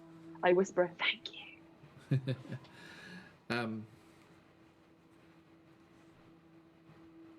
The head kind of curiously peeks up over the table. So everyone can see this now. Let me just quickly do this. Boop. This creature. It's very simian face, with long kind of curled teeth and glinting eyes with these prehensile kind of like tentacles that almost come off the body or make up the body. It's difficult to tell. My bluff. We'll never give anything just ending with $3. It's going to have to go over the old goal by $7. Fair enough. I'll settle for that. If we go over the goal, I don't mind. If it's $3 over. Sorry, $7 over. Oh, speaking of, Quincy! Wow! Our very, very special guest, Quincy, from Quincy's Tavern. A massive hi, hello to you and Llama, you chaotic, evil bastard. But Quincy, thank you so much, A, for joining us and helping out with our efforts here, and B, for that insanely generous donation there. Thank you so much. And Bloody as well. Hello, Bloody. Okay. Yes, everyone. Wow. In the light of this very generous donation from one Quincy's Tavern, first time chat, welcome to you, sir. And it's an absolute joy to make your acquaintance, either through chat. I'm looking forward to talking a bit more directly as we get into our one-shot roulette game tomorrow. Everyone, do make sure that you follow us and are able to join us tomorrow for this fine looking lineup here. Ignore the bloke on the left. We have the wonderful AJ Winters from Winter's Tales, the fabulous and generous, we have now discovered, Quincy from Quincy's Tavern, our own Buns from our Out of the Abyss game, and the incredible Dead Aussie Gamer joining us for a fantastic and, as always, chaotic and crazy one-shot roulette game tomorrow. I would tell you more, but of course I do not know anything else. We have some characters rolled up. Quincy, can I say what your character is, Quincy? Just the classes that got rolled. It was a very interesting mix. Excited. But is it like one level of fighter, 1 level of blood hunter, and 2 levels of like magic magician something. Something similar, yeah. There were 3 classes in there, Oh, and five levels. Oh, are there any more left? And the rest of it I cannot tell, I'm afraid, because of course, cheers, mate. Quincy is going to be playing a Hexblade Warlock Barbarian Death Cleric. This is just a fantastic combination. I can't wait to see how that turns out. And yes, I can't tell you anything else because we will be rolling for the location. We will be rolling for a random plot for the adventure at the start of the session, and then jumping right into wherever the dice will take us. And yes, everyone, please, if you are able, join us 8 p.m. Eastern time, Eastern Standard Time there, or 10 a.m. over here in Japan. Agilitize indeed. Holy combos. It is a fantastic lineup, and we're very excited to welcome all of these friends, old and new, to the channel. Those of you who haven't seen us playing Out of the Abyss, Buns is a very old friend as far as the playing D&D online game goes. McBluff. Thank you. And McBluff and Llama, if you wish to enter into a chicanery, like shenanigans war here, please do be my guest. That was He fixed it. Scuff was donating 99 cents. But luckily McBluff donated 1 cent on theirs.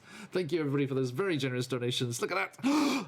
I've just realised what that means. Thanks to Quincy and the rest of you, that has put us over our initial goal of $1,500. With the amazing folks at Shard Tabletop matching the first 1,000, that is over $2,500 going to the Red Cross in Kentucky.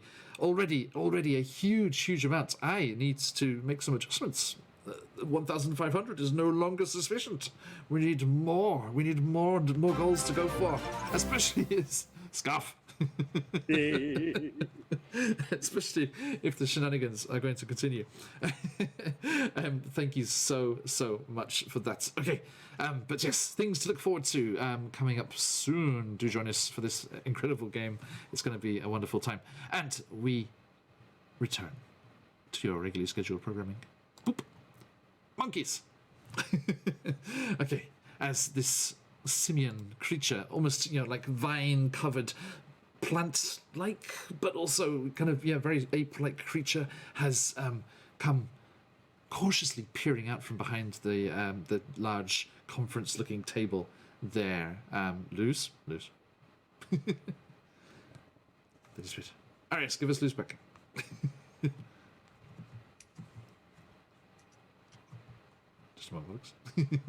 Emma's stealing my food. Go away. Stop stealing food. Go away. Okay. All right. So, as the creature cautiously pokes its head up from behind this large table, and Luce gets back in their proper spot. There we go. So, Luce, what do you say as this creature pokes out from behind the table? That's one same. I have. And he shows the key that you threw over before. I have this. I have this. He shows the key and shows the peanut. More. New. I look around the vault and I'll just say, I mean, there can't be that much interesting stuff around in here. I mean, I'm assuming, of course, you're the one who's been taking the things. Mine? My things. Your things? Okay. Well, come over here. I am also with some friends, and you see, they might be able to give you some new stuff, if, of course, you want some questions for us. And the creature... Let's try to make that mince pie. The creature jumps up onto the table. It's quite small. Mm-hmm. And then leaps across the space there. Like this big? Yeah. Gravity. And you can just see, as it makes its way towards you, those kind of prehensile tendrils, those weird plant-like looking things across its body are constantly like lashing out and grabbing bits and bits of fallen stone and bits of broken wood from all around it all the time, and then kind of bringing it in front of its face and then discarding it again, almost angrily. No, no, no, no, no, no, this, no, no, no, no, this already mine. And what do you say, Luce, as it comes closer? I will say that my friends and I have treasures, Thank you, Skeptic. which we brought here, Yes. which you might never have seen before. New treasures. Yeah. All we ask in return is that you help us out by having a chat. Answering Help. some questions.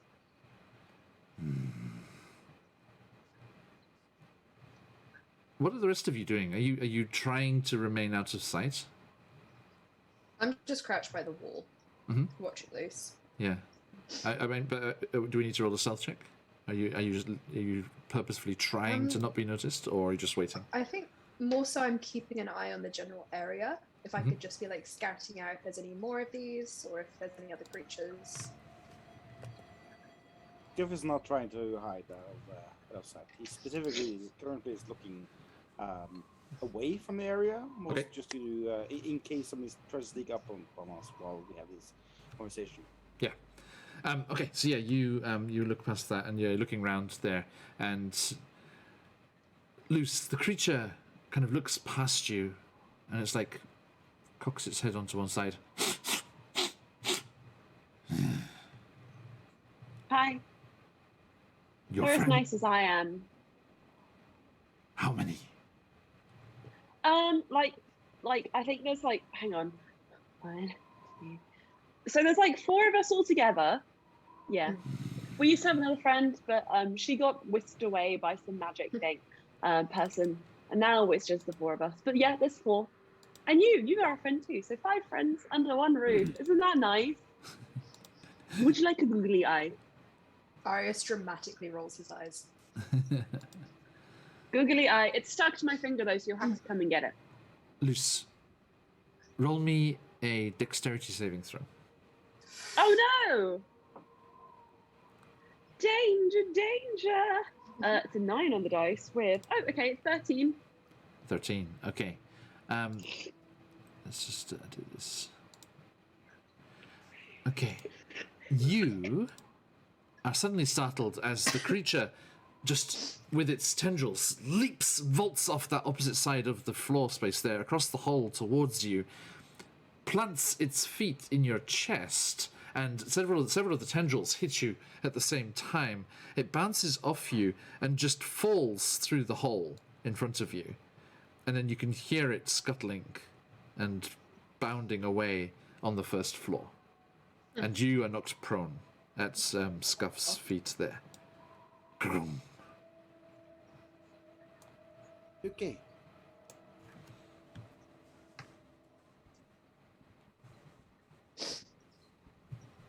Hello everyone, this is my friend. What's your name? It's run away, hasn't it? Yeah.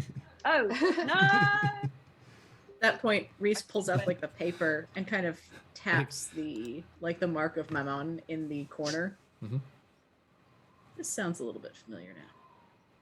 I was thinking the same. Your god is like a cat. Do you know any monkey gods?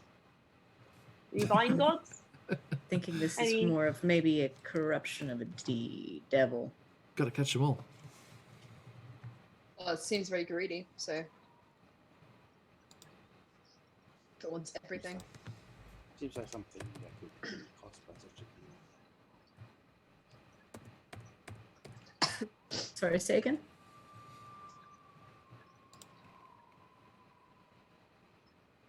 Do we want to see if it's still downstairs, or do we do not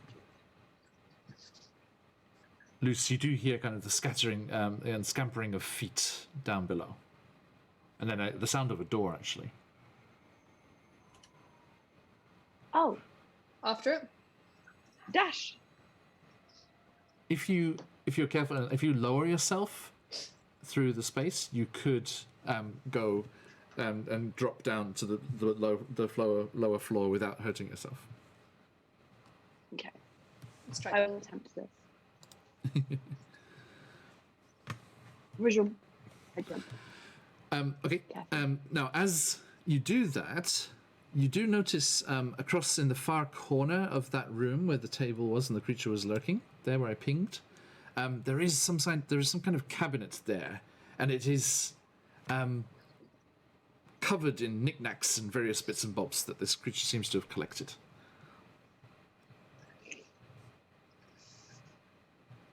Yes, Skeptic, thank you for gifting our friend Quincy there a sub to the channel. Very generous of you. She's gone again. Iris, you're going to have to give her all your food, otherwise she's just going to keep leaving. I'm still here. Oh, you're bringing me food and penance. It's not penance. I didn't want it. You didn't want it? It tastes a bit fruity, It tastes bad. Okay, cool. but it's yours now. There's also a door down here if you want to jump down. It tastes bad. I don't really want it. So generous, isn't she? Ew. Okay, yes, there is a door down there, Scuff. Just throwing that right in the bin. Off it goes. Okay, so what you doing, folks? Come on, let's go. It's I will that- follow Arius wherever he may go. Well, aren't you following the monkey? Didn't you go ahead and drop down? I will follow the monkey.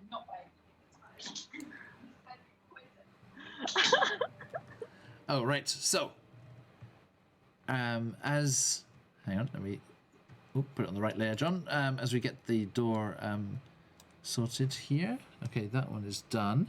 Let me just double check which way he went. I don't want to get this wrong.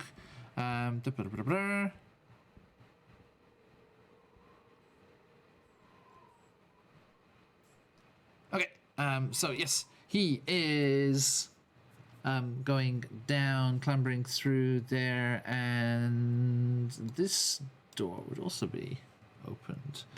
I chase the monkey. Yes, I'm just going to get you down on that first floor again. So just scroll down from where you are at the moment to see where you go. Okay, on your roll 20.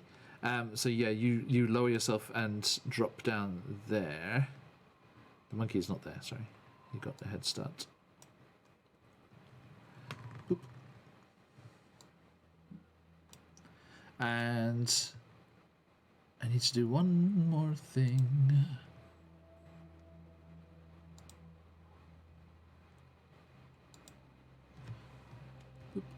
Okay, so as you drop down there, Luce, yes, you do find yourself back in that first room next to the counter of the bank, and the door in the northwest corner is now open, whereas it was closed when you came through before. No worries, Jez. Okay, Good to see you, my will- friend. Yes. So, which door is this? Sorry, I'm just trying to orientate myself. Northwest, so up here. Northwest. Oh, okay, here we go. Yep, Sorry, I will. sorry, folks. Let's bring you down follow here as well, monkey. so you can see what Luce is seeing. Luce is I'm just running gone. after the Is monkey. everyone else? This is very Vanta rushes in. I'm getting reminiscent. Okay, everyone else, what are you doing? I'm gonna follow loose.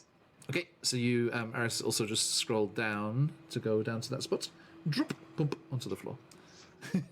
Just drag and dropping on Roll20 does quite nicely emulate that, just dropping through the floor. Hello. Okay, and Scuff, Reese. Scuff's gonna make a note of the pile of things that's in the corner, and then drop through. You think- to the floor. So you think if you kind of edge your way around the hole in the floor here, then you could go through that northern gap in the wall and get safely to where the Covenant is. He's not gonna do it yet, as there's splitting the party and all that. Yeah, I mean, He will you look could quickly really glance. bad. If you quickly go as Yeah, far yeah. as here, you could see from what's in there. Hey, I would say. he will definitely have a look in and then drop Okay. and drop through the floor. Yeah. So as you just move yourself up to the doorway there. You like hearing?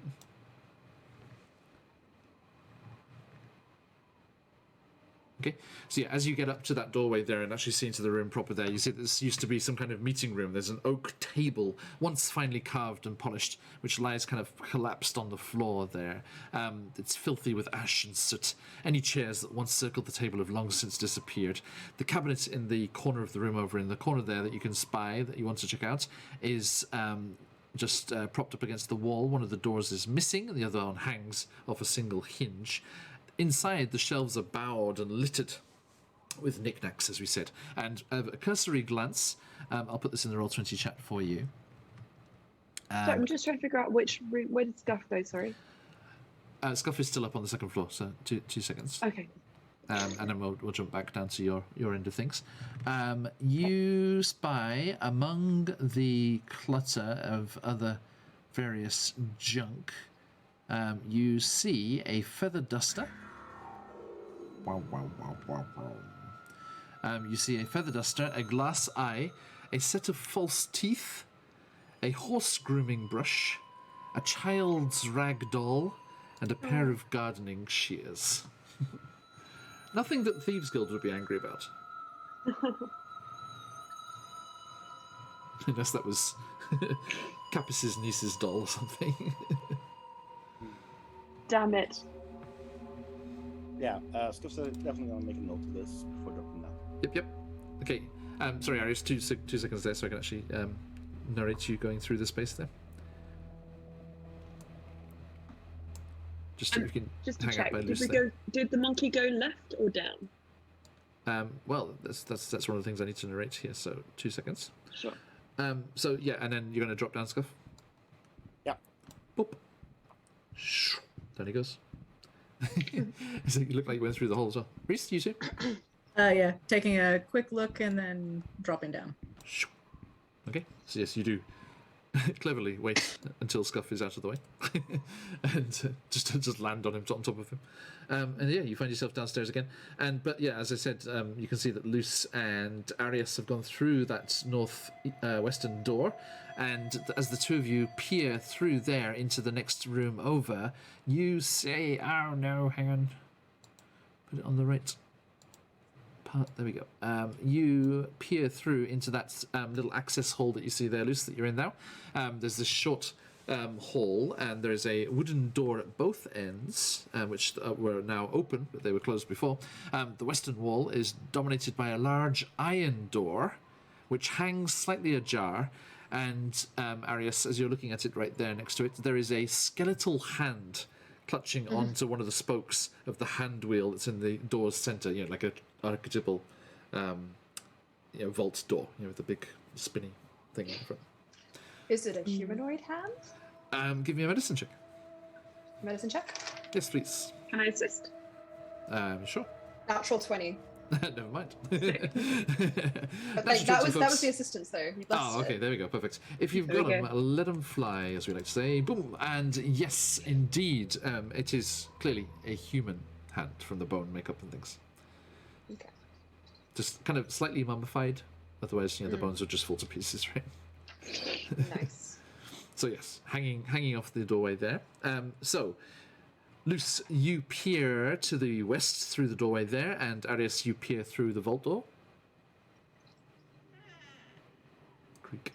Yeah. Okay. So, Luce, I shall go with you first. As you peer through into that... Actually, no, sorry. Excuse me. Arius, I'm going to go with you first. Apologies, Luce. It's nothing personal. Okay. I promise. So yes, Arius, this was clearly the vaults of the bank. The interior of the reinforced room is lined with shelves. Some of them still hold strong boxes. Most appear open and empty. But there are rusty stains spattering the floor in a trail that leads towards the back of the vault. And you, again, I'll carry over that natural 20 from the medicine check. It's dried blood. Cool. Are there any other remains in this vault that I can see? Well, with your passive perception, there is a remaining unopened strongbox. I will communicate this to the others. Okay. Okay. Now, Reese, you would know that is fair game. This place has been abandoned for a very long time. It's You barely, can already it's barely see even- like lockpicks yeah. coming out of the gloves. It's barely even You stealing keep at all this those point. things. Okay, and yeah, you peer into the space there, and that is what you see, Arius. Loose, as you look forward into that other room. This is the room that Scuff and Reese described, the well-appointed room, and let me read that for you. Yes, this large room was once luxurious. A thick tasseled rug covers the floor, which is now moth-eaten and stained. A large hearth against the western wall, sorry, just changing what it says in the module because it's rotated around here, is choked with ash. And then to the north, a dead fern sits in a glazed pot next to a large wooden desk. And with your passive perception, beyond that dead fern, through the kind of emaciated branches of that plant loose, you can see a switch on the wall. Okay? Not very properly hidden. When the plant was alive, it would have been very nicely hidden. But over behind the desk, there is a padded chair with torn open with wisps of stuffing spilling out from the holes.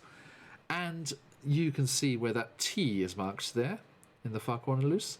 There is an open trapdoor in the floor.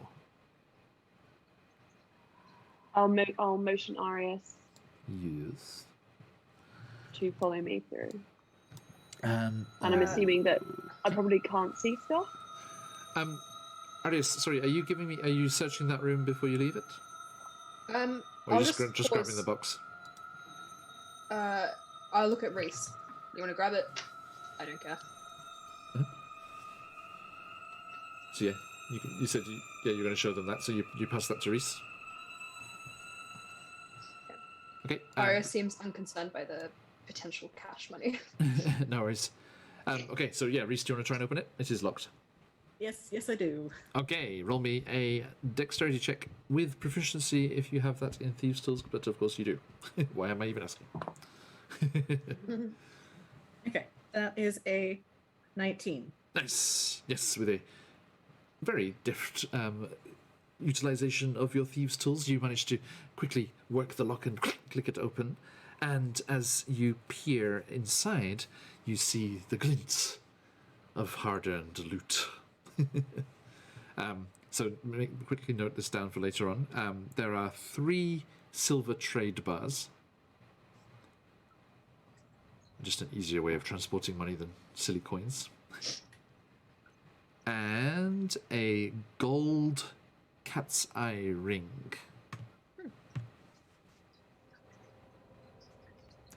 Maybe a relic of Bastet.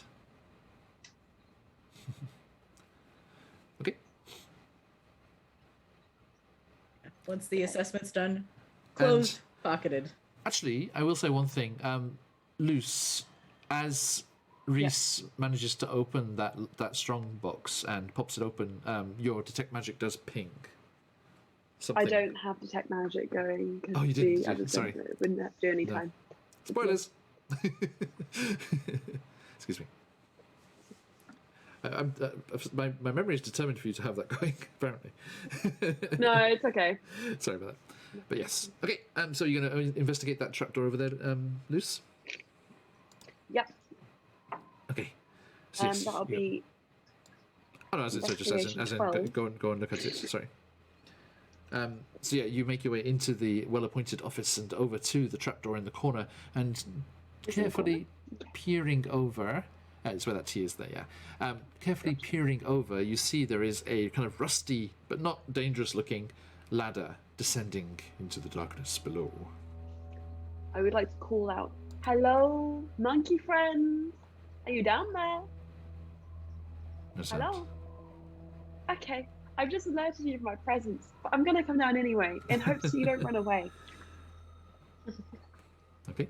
I will go down.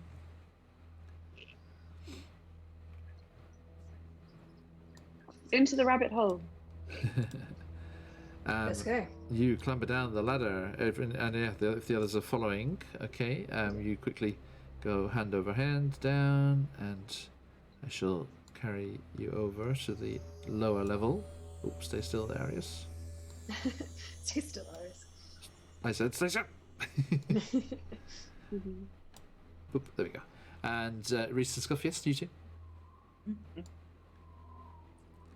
There's the monkey. And boop. Okay, as you are descended the ladder, there is a slight splash as you get down to the bottom here, and the floor of this room is flooded with a few inches of cold, scummy water. Arius flinches as soon as he hits it. Okay. Yes. So Please will hold his hand. the rusty iron ladder ascends up back to where you came from in the corner, and there is a stone ramp that you can see there. Oh, sorry, folks, to bring you over there as well. I've gestured. Nobody can see what's happening here. There you go. Boop. There. Okay. So, sorry, just skip out a second there. There we go. Okay. Sorry, folks. Let me just try something. Bear with us. 2 seconds. Boop.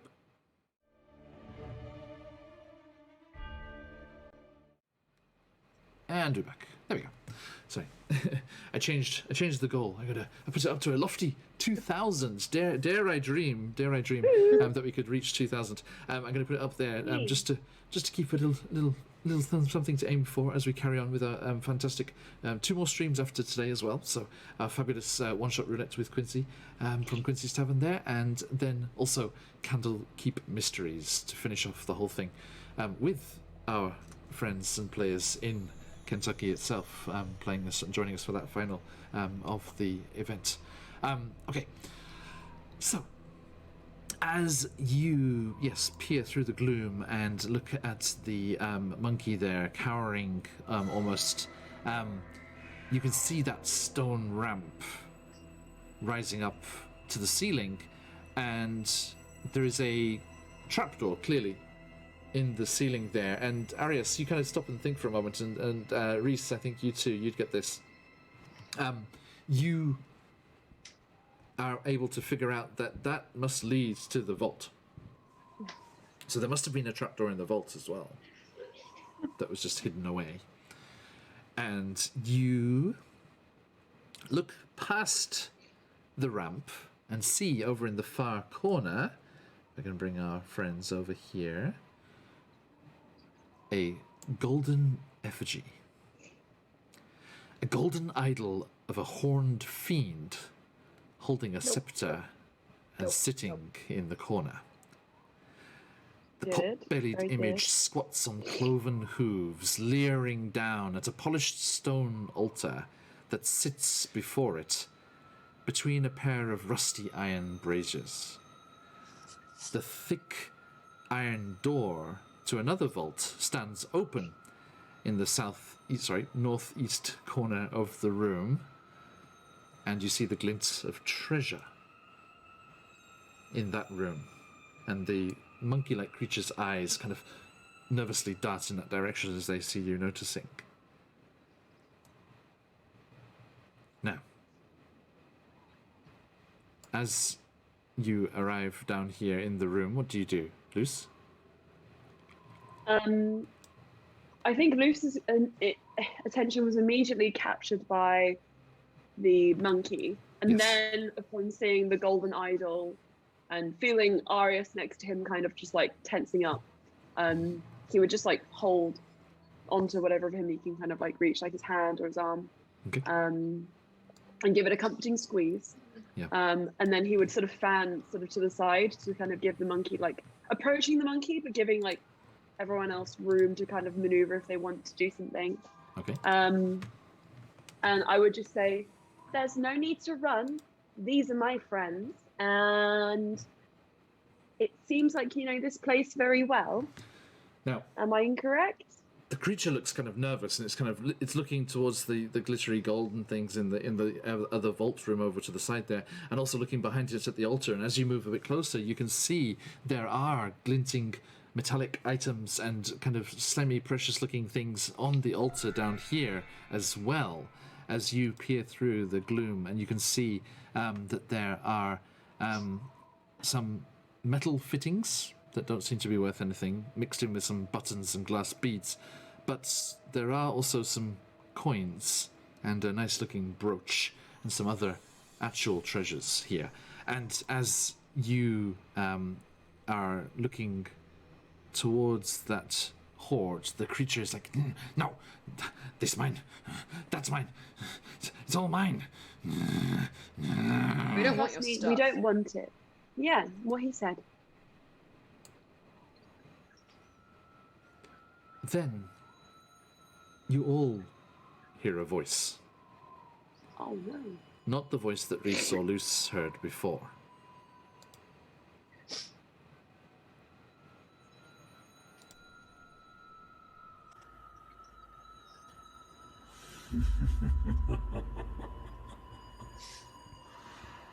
You made the mistake of coming back.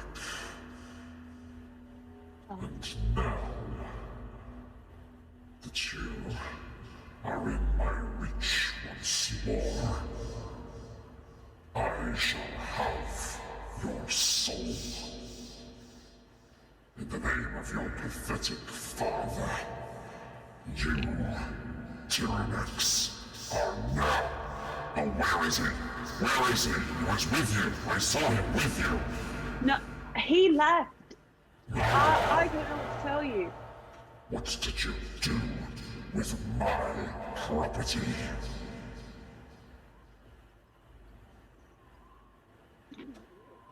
I look around at everyone and I just say, I don't know about you, but I think we should go. Is this a demon guy? I think we should also leave. I think this mission is off. We would like to go now.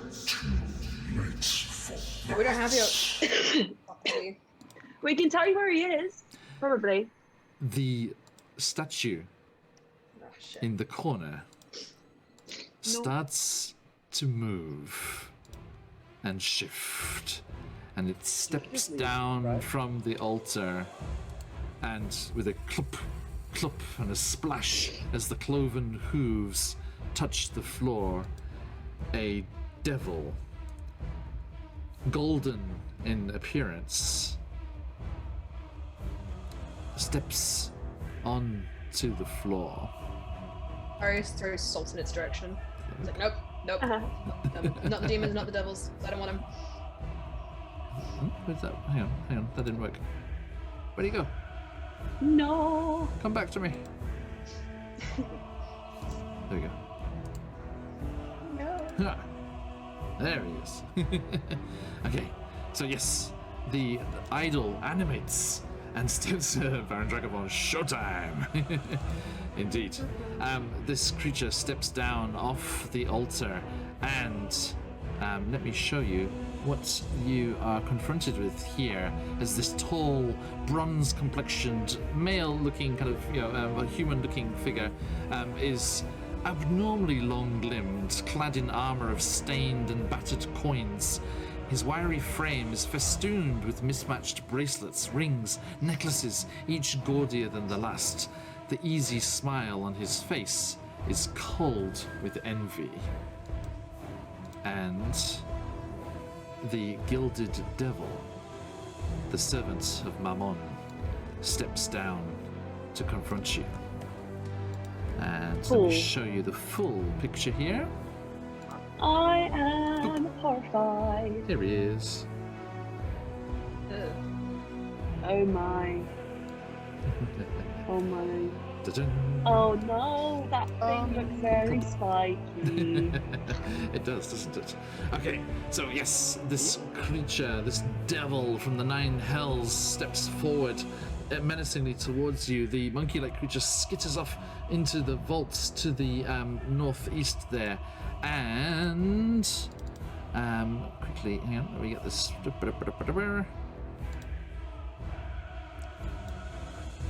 And yes, the monkey goes chittering and hiding over there. And you can, Scuff, you can still see its Fizzlefoot, thank you, as it's hiding there behind the corner of the wall.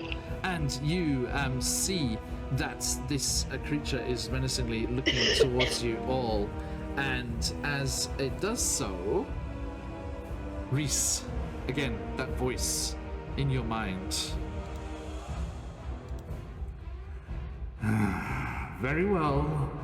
I suppose this is never going to go smoothly with you, amateurs. And thank you, Wolfsbane. As the trapdoor leading to the top of that stone ramp crashes open, and a figure wrapped up in robes with a turban-like wrap around their head comes sliding dexterously down the slope of the ramp there. Hang on, where are they? Find them.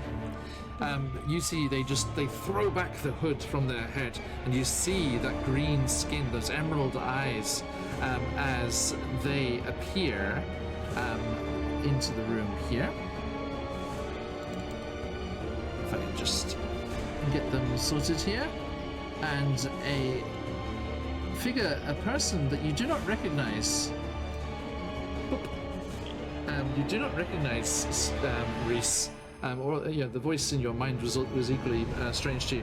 But yes, this green-skinned, long-eared, much like Bruce's ears actually, creature just comes very dexterously, very competently looking, sliding down.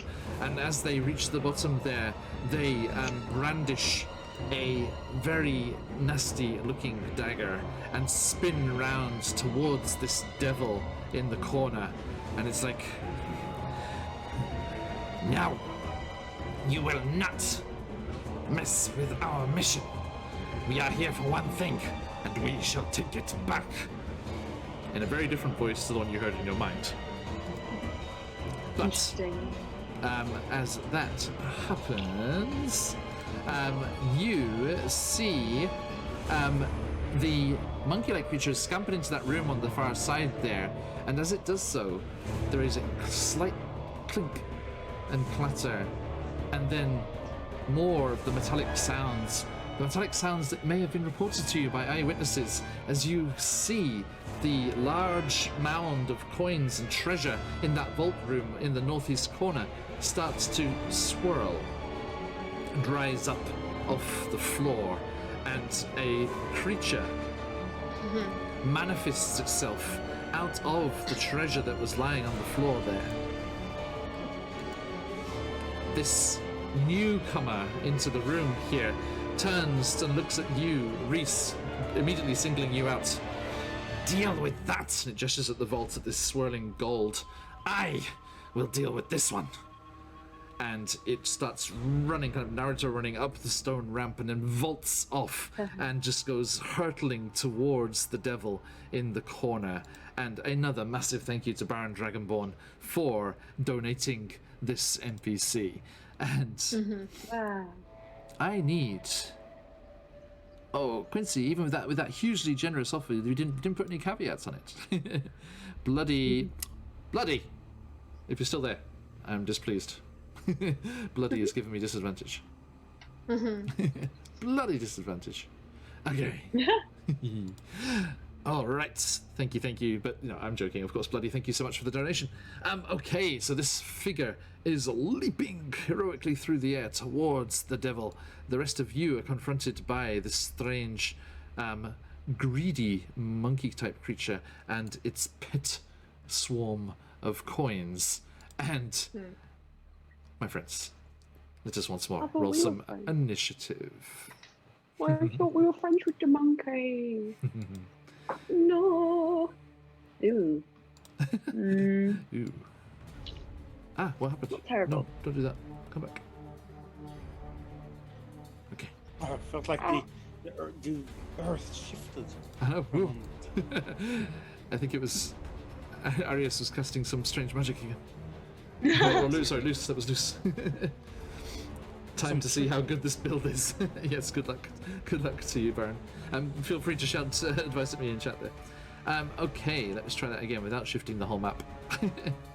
There we go. I got you. I got you, fam. Boom.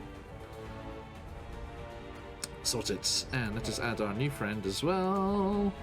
Boom. Oh, Luce also got 13. Nice. Best friends. You guys are higher dex though. I have a +4. No, I'm doing a new thing with shared initiative at the moment. Each round you can choose who goes first, just in case there's something cool you can do with that. Okay, we are not going to finish this tonight, but let us get this combat started. And our gilded friend. Whoop. Okay. Is that everybody? Oh, no, we have our new friends to roll for here. Okay. Roll this d20. Okay, that is a 21. And they are getting a surprise round, as it were. They did that big kick off the stone ramp and came lunging at the devil. So yes, they go scampering up there and leap off towards the devil. And let's see here, where are they at? Over here. Okay, so as they do, they just whip a dagger out from their belt here, and like have a taste of bookmark. And bookmark, yes, and that is a 24 to hit. No, 27 to hit. Oh, I reckon that must bookmark. hit. Yes. Good job, Bookmark. Time to collect some late fees. And the dagger lashes out towards the creature, and that is going to be D4 plus 7, so that is 9 damage from the 9 piercing damage from the magical dagger, and they also get their sneak attack, which is going to be 4d6. I need more dice. Okay, 1, 2, 3, 4. Okay. So that was what did I say? It was 2 because it was 9 plus 10 plus 15, so a total of 24 damage as the newcomer leaps into action and stabs the devil in the chest. So minus that off there, boom, and it's like, where did you come from? And Scuff, it is your turn. Check chat. Came from the land of chat. Chatting chat.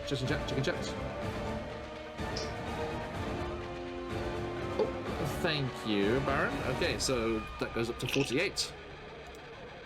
Wow. Boop. Thank you. Is that because they went first, right? Yeah. Yeah, that's right. Yeah, because it's it's an automatic crit if they go before in the turn order, isn't it? Okay. So The door on the right. Yes. Is that door still on the hinges? yes, as you can see there, yeah. Okay, Scuff's gonna run over here and immediately slam that door closed. Okay. So yes, slam. You do slam that shut. Okay. And when it comes time for the creatures in there to try and break out, we can do it like a contested athletics check there. Okay. Noted. Good idea. Anything with a bonus action or anything? Not for now. Though. Yeah, no, not for now. No, Okay. I think we're fine. Noted. The devil is coming for you, Baron Dragonborn. As this gilded devil turns. Let's have a look here.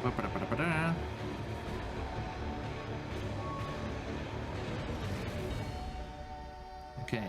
Sorry, lots of different bits and bobs to do here. Okay.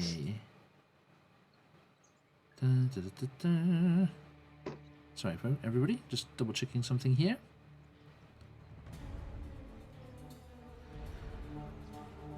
Okay, Baron Dragonborn, the gilded devil reaches out towards our friend here and casts polymorph.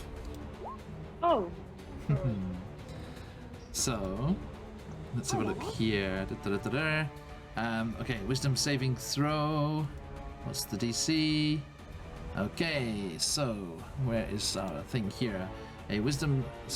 Wisdom, not the strong point. You got some strong saving throws, but not wisdom. Oh, okay. I rolled a 15 for your wisdom saving throw, and that is enough. You managed to shrug off the magics that this gilded devil is trying to cast upon you, and he seems to be angry with this party that's across the room. These people that you have been tracking through the city during the day here, and I gotta roll. And you got an 18 on the advantages. There you go. Even better. Thank you, Baron. Sorry, yes, there's a lot going on your character sheet here, so do catch me on anything that I missed like that. Okay, and as the devil tries to cast this magic on the newcomer, they are unsuccessful, and that brings it to the greed swarm. So, Scuff, please make me an athletics check.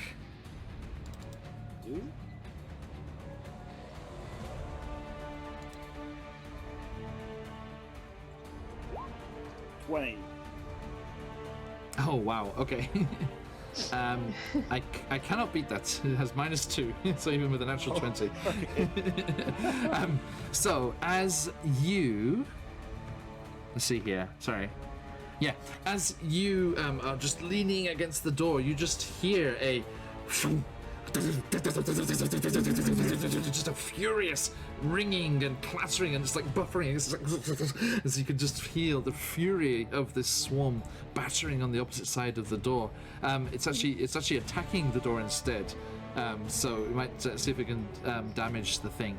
Let's see here. I think this lady's trying to get through. I'll keep it off as long as we can. Okay, so yes, boom.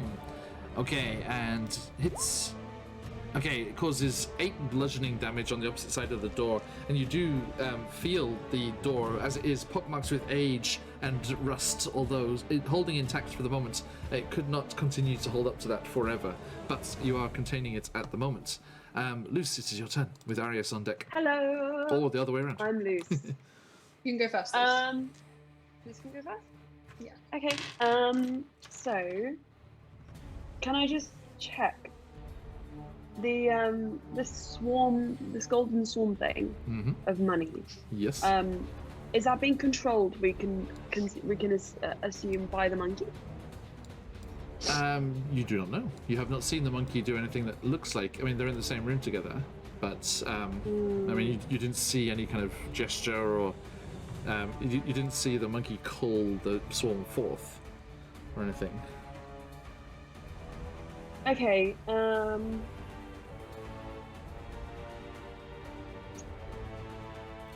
So, torn between two things. Let me just read the spell.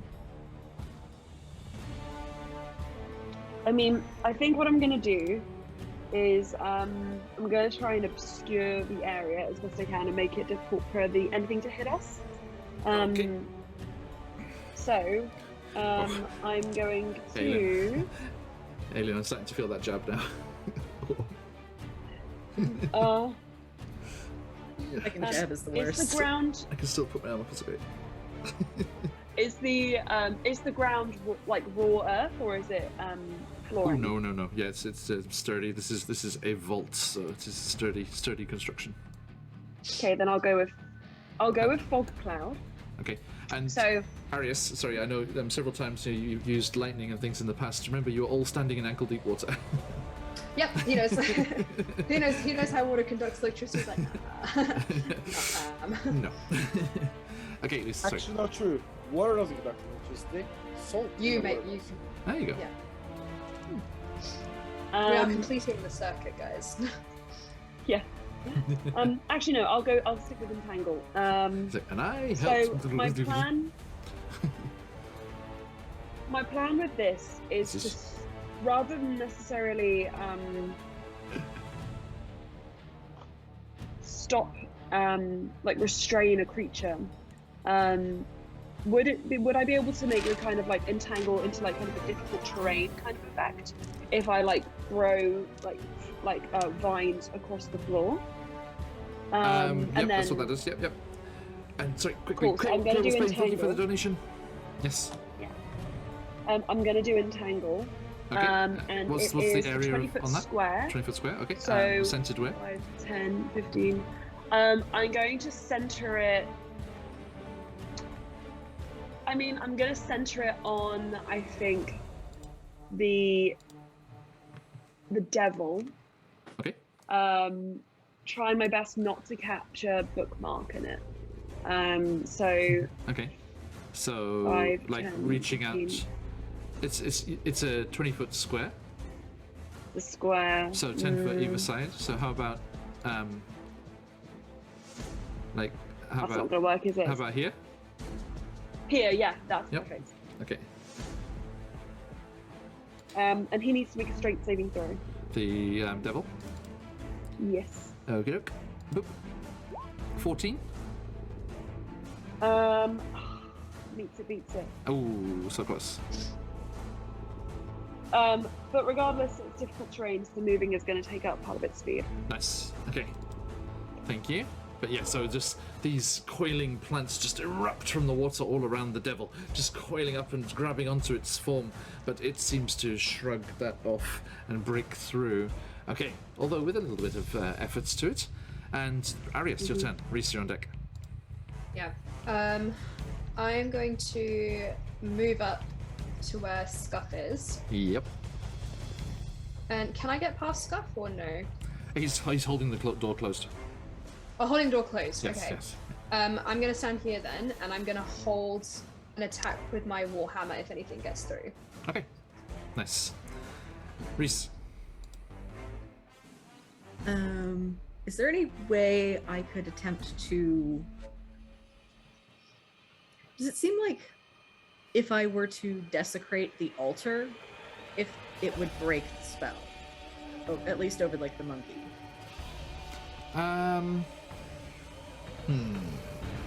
You are not sure, to be honest.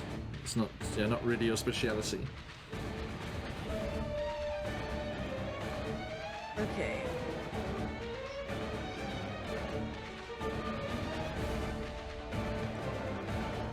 The golden part became this devil, right? That animated into the devil. So it's just the blocky altar that's left there now, protruding from the vines.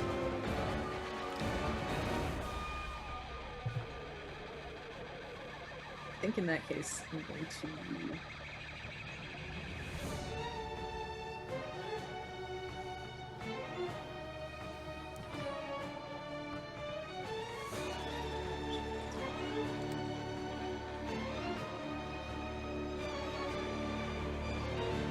That's 6 squares, which should be 30 feet. Yeah, I'm gonna go ahead and before I moved, bonus action to give Scuff Bardic Inspiration. Yep. You hear this kind of like hummed tune. And another d6 for the next 10 minutes. And Reese is gonna yeet a dagger. Alright. Actually, I think. Okay, Cable Spain, thank you so much and welcome in. It's a pleasure to have you here and thank you for that donation. Arius, you have a healing potion. Oh, so kind, thank you. That is a greater healing potion, no less. So if you want to add that to your character sheet. I will. He Thank you, definitely gonna need it. Whatever action is needed, use 4 charges. Okay, yep, will do.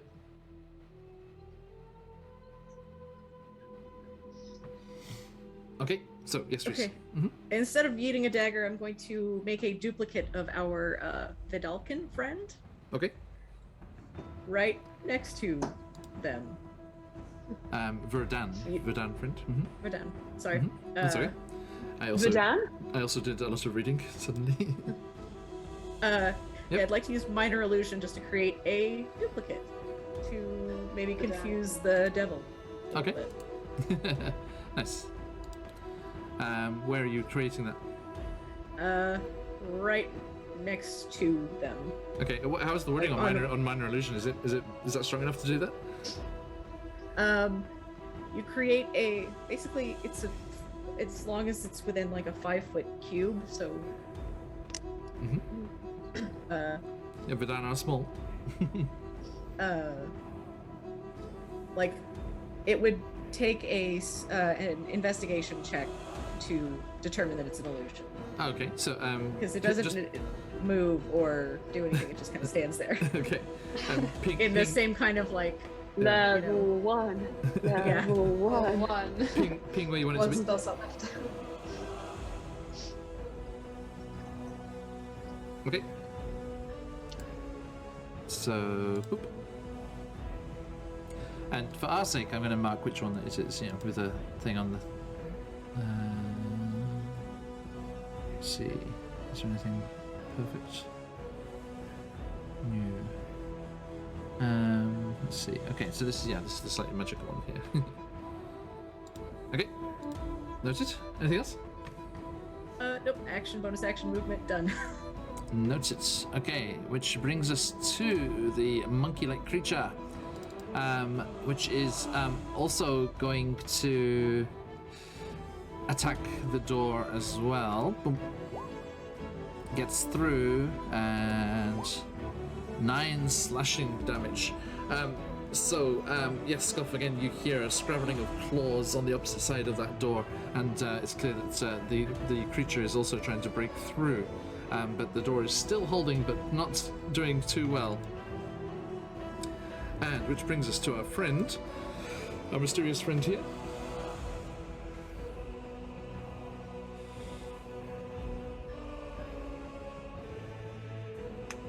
Just reading, in chat here.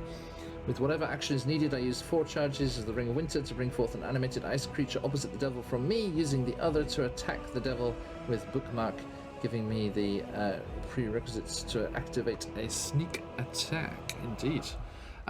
Okay, so let's have a look here. And here. Let me just get. You were the kind of person to kill Arthas in that campaign, weren't you? Dragonborn. Yeah, you wouldn't let an NPC who was manifested just do a murder on him. No. What I'm saying is Baron Dragonborn was the kind of person to kill Arthas when he appeared in the 2-1 Maybe. He is carrying I think some characters might do a murder. a couple of items that artist Simba may have once been a proud owner of. I wonder if we can heist them from them. Okay, let's see here. I'm trying to see where's the. Ah, here we go. Yep. Okay.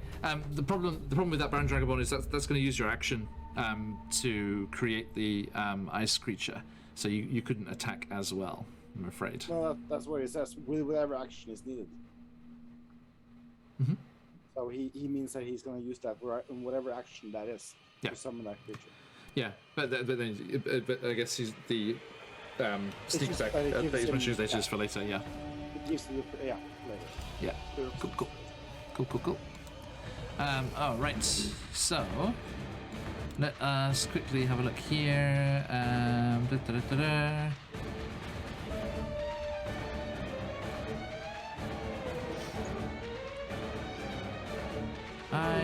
thought I had.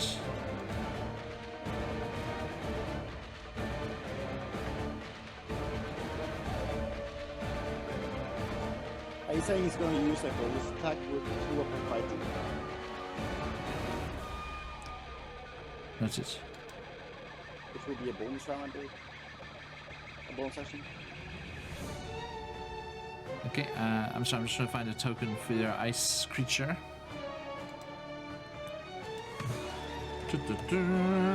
Okay, so yeah, you see, all of you, this newcomer just reach forward and they draw a glove off their hand. You see a ring around their finger, and as it flares with a kind of icy blue light, let's see here.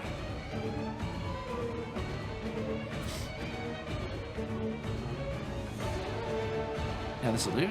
Okay, a condensing of kind of frost and kind of glistening ice particles in the air starts to writhe and turn and spin, and then as it appears and condenses into a solidified form, a ice creature appears on the opposite side of the devil, appearing down in the vines there.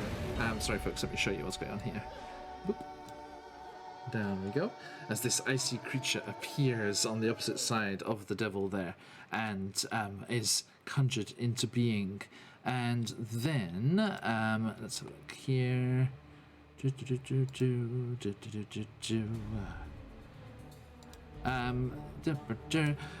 Dragonborn, the two-weapon fighting only triggers if you've attacked with your action. So I'm afraid you cannot do that this turn. But next turn, let's see. Now, you can. Let's see. Hide. Yeah. Do you want to use? Who is that? Hi, Burnaway. Thank you so much for the raid. Welcome in, raiders. We are doing a relief stream collecting donations to help out with the poor folks that were hit by the tornadoes in Kentucky over in the US.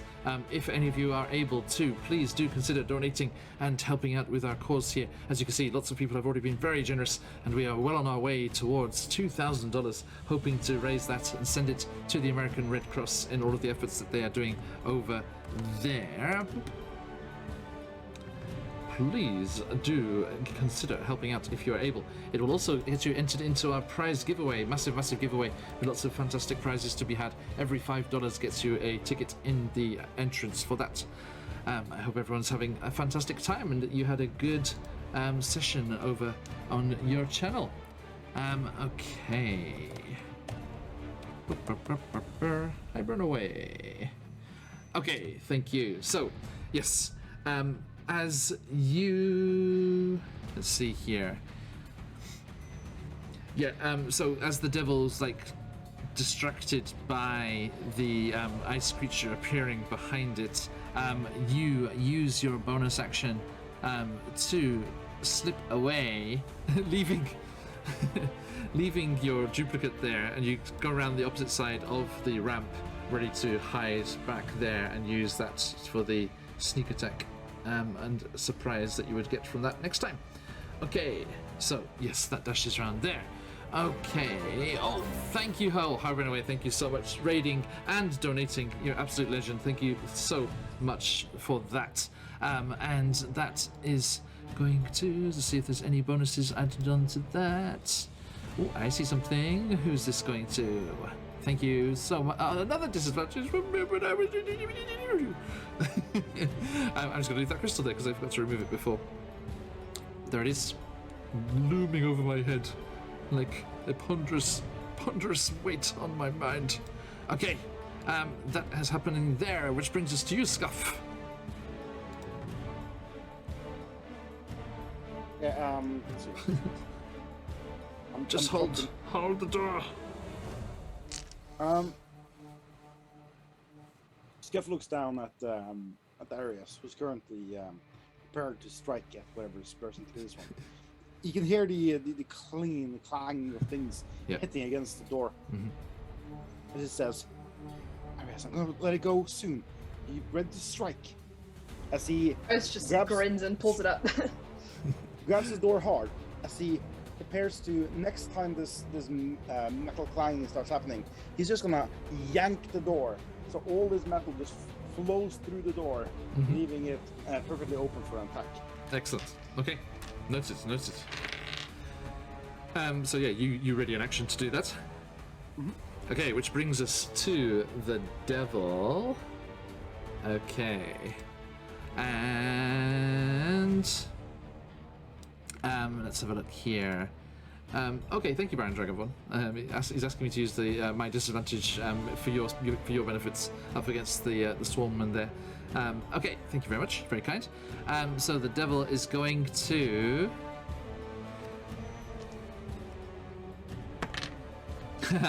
Okay, Reese, the devil is going to step forward, staying within range of the ice creature, so no opportunity attack, and swing its heavy flail, the Scourge of Avarice, at your illusion. And that is a natural 1, so I'm glad I wasted it on that. So yes, the flail lashes out, just goes straight through the illusion and crashes into the stone ramp on the opposite side. It just scowls, petty parlor tricks, and spins around and goes for the ice creature. What's the AC and stuff of that ice creature, Dragonborn? I wonder. Ring of Winter.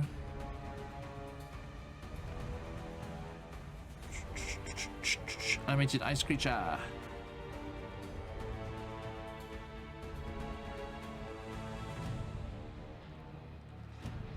Oh, okay, so yeah, the ice creature can be modeled after a beast with a CR rating of 2 or less, and it has the same statistics as that beast. So Baron Dragonborn, I will roll to see if it hits, and we can figure out later. Same stats as the original creature. It says a beast of level 2.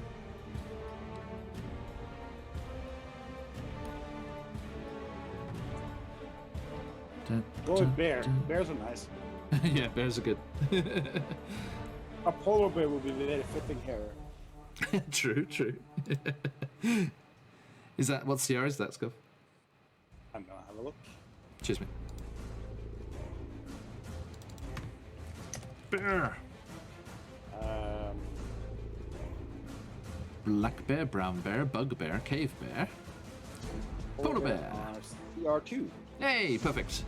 Baron Dragonborn, can we go polar bear?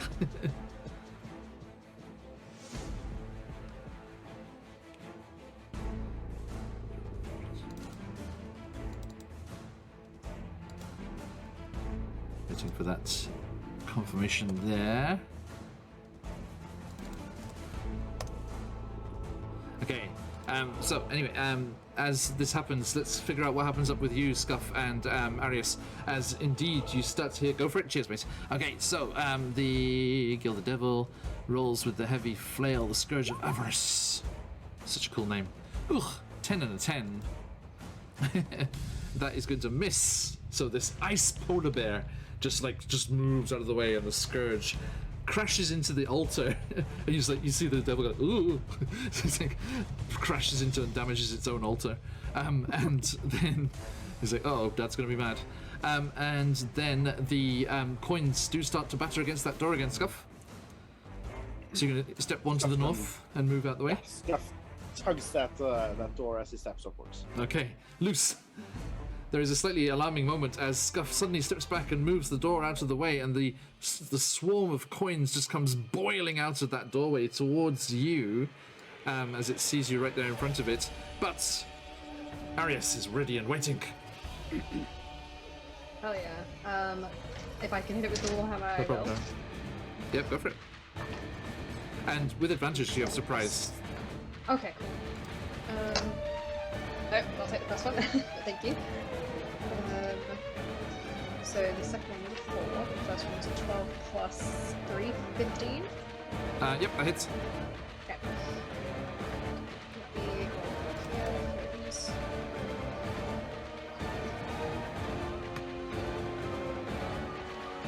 10. Ow, Baz. 10 bludgeoning. Yep. Okay. My cat just got me for 10 PSA. As the swarm just comes boiling out of that doorway, you just lash out with your warhammer. Unfortunately, it doesn't have that same satisfying kick as if it was a creature, right? Because you're just hitting like loose coins that are flying through the air. No broken bones. It does damage it, and quite a few of the coins do splash into the water on the ground. Okay, thank you. So that was just a ready action.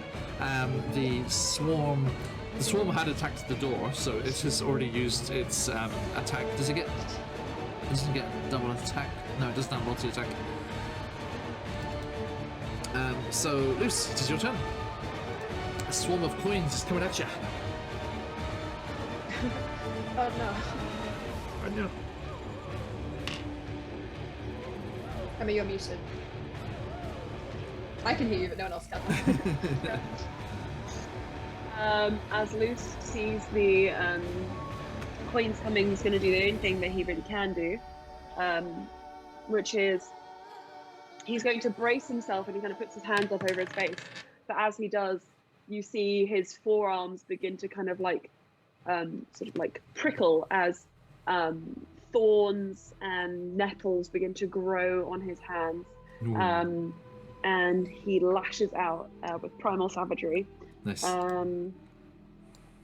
So I believe I need to make a roll to hit. Yep, go for it. 15. 15. Next, I'm just getting our icy polar bear friend in here as well, so I can remember. A 15 hits. Yep. I will roll the damage. Yep. Cool. It's cantrips, that's fine. It takes two poison damage. Not a lot, but that's still something. 2 poison. We're level 1, it's fine. We're all anything doing else? 2 damage. Is there any slashing or anything on that as well? No, it's kind of more just like for flavor, how you choose to do it. But and then the problem is, Luce, as you step forward and you just lash out, the poison splashes onto these coins, and they do not seem affected by it, I'm afraid. Okay, cool. Is it not acid damage, Luce? Isn't it acid? Oh yeah, acid is what I Primal think. savagery is acid damage. Sorry, yeah, acid. I There you just go. saw the poison there. It's acid damage. Does that change anything? It would, yes. Okay, acid damage instead. I'll just see if there's any. So I just associate the skull and crossbones with poison, so I was like, Right, oh yeah. yes. Yeah, it's fair. Also uses that all the time, so I'm like, I think it's acid. Yeah, 2. That was 2 you said, right? 2. Okay, yep, so the acid does splash on some of the coins and burn them away, and they fall into the water. Yeah. And then I will move out of the way of the swarm, just like there. So I'm on a direct line, but I don't get to Arius. Okay, And that's it. that's it. Thank you. Speaking of Arius, your turn. Yes, before I do anything, I just want to ask a quick technical question. Please. It's been different in a couple of the games. If I want to do a bonus action spell, can I still do a melee attack? Yes. Yes. Yeah. Okay. Then the 'cause that's your first action. thing I'm going to do is grab onto Luce, as I see that the swarm went for him, and I'm going to cast Sanctuary, bonus action on Luce. Okay. Wow. So just a sheen of silver covers Luce, and I think you know what Sanctuary does, Emma? Oh. Yeah. Is it wisdom save to attack them? Yes. Right. 14 wisdom save, and then I'm going to take my hammer again and smash down into the cloud. Go for it. Please go away, lads. This is not the time. It's not the time, sir. Not Okay, from I will time. roll it on. Here Mummy's again. fighting. Everyone- Get away. I'm fighting. Go away. That one will be So I should another 10. stand in front of your camera instead. Another 10. To hit. Yeah. No, sorry. 10 bludgeoning. Sorry, I rolled to hit. It will definitely hit. That is in 18. Nice. Okay. So yeah, halved to 5, but that does do some damage there. roll And this that. thing High is damage to get anything. on the equivalent of its last legs, so it has 10 HP or less. 10 GP or less in this case. Okay, thank you very much. Reese. Okay,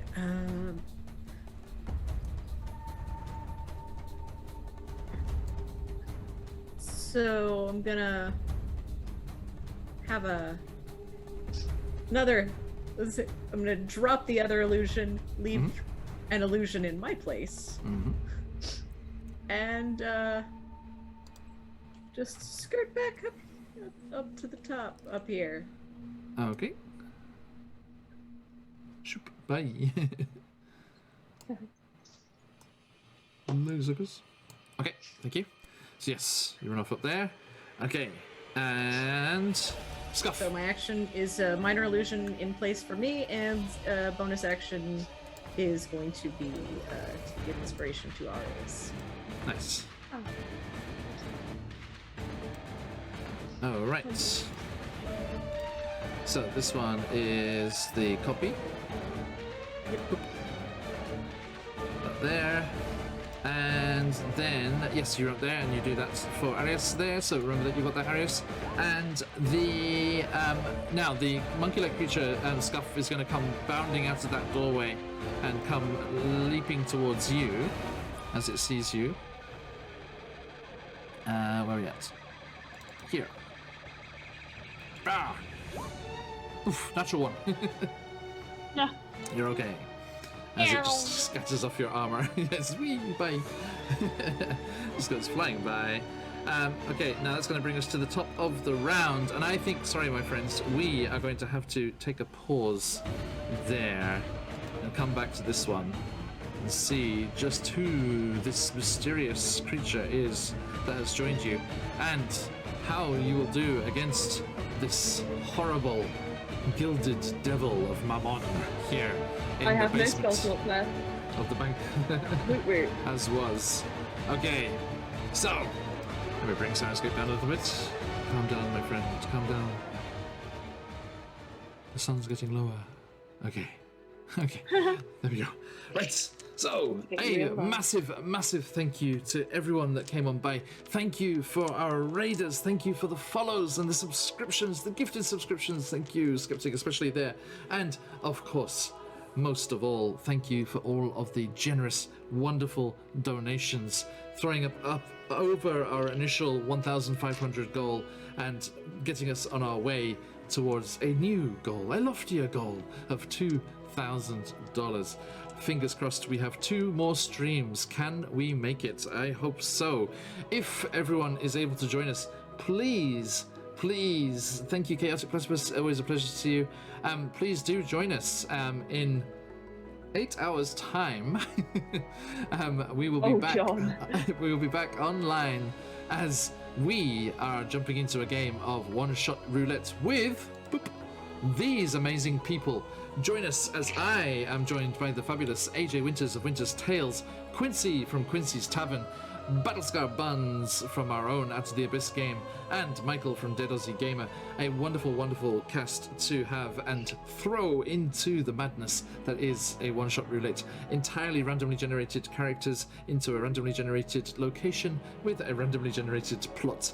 Do come and see what happens, as I am also very keen to see what's going to happen. I have no idea.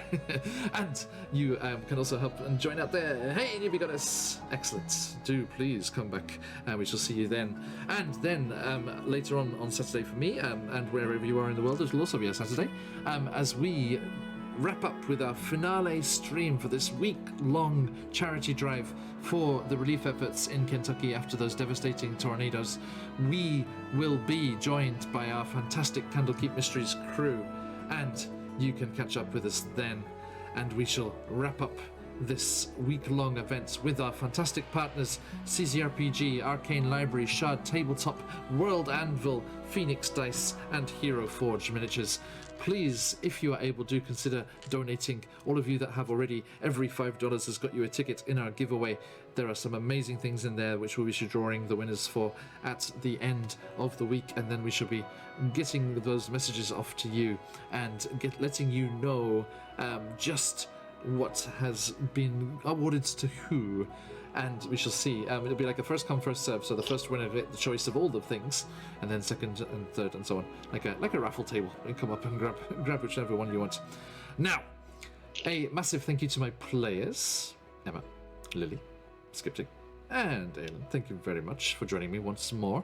Always a pleasure, my friends. Last time it was discussed that maybe we could do a different day next week. right? We can't do, of course, we can't do the Friday, unfortunately. But it's Christmas Eve. Yeah. Slight problems there. So we may be able to fit in another session somewhere if schedules align. D&D schedules. Let us Before New see. Year. I don't Yes, have any free days, unfortunately. I'll tell you later, but I don't have any free days next week, unfortunately. You're done. Oh, okay, that's fine. I'm just double checking.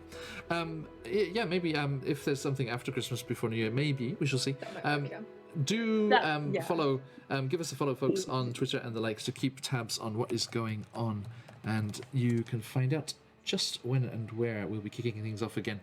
Beyond the charity stream, we will be joining our friends once more in Icewind Dale for a final game there, and that is everything. Yeah, that'll be the final game of the year. Our Icewind Dale game next week on Tuesday will be the last game of 2021. A massive thank you to everyone for everything that's gone on already.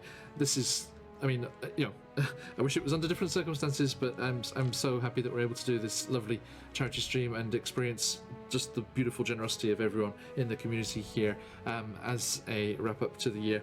And I'm very glad that we are able to assist with those poor folks and the stuff that they're going through, much as so many of the international community did an outpouring of generosity and support for us 10 years ago as the tsunami tore through the city where I am sat. The tsunami waters came within 300 meters of where I am sat right here.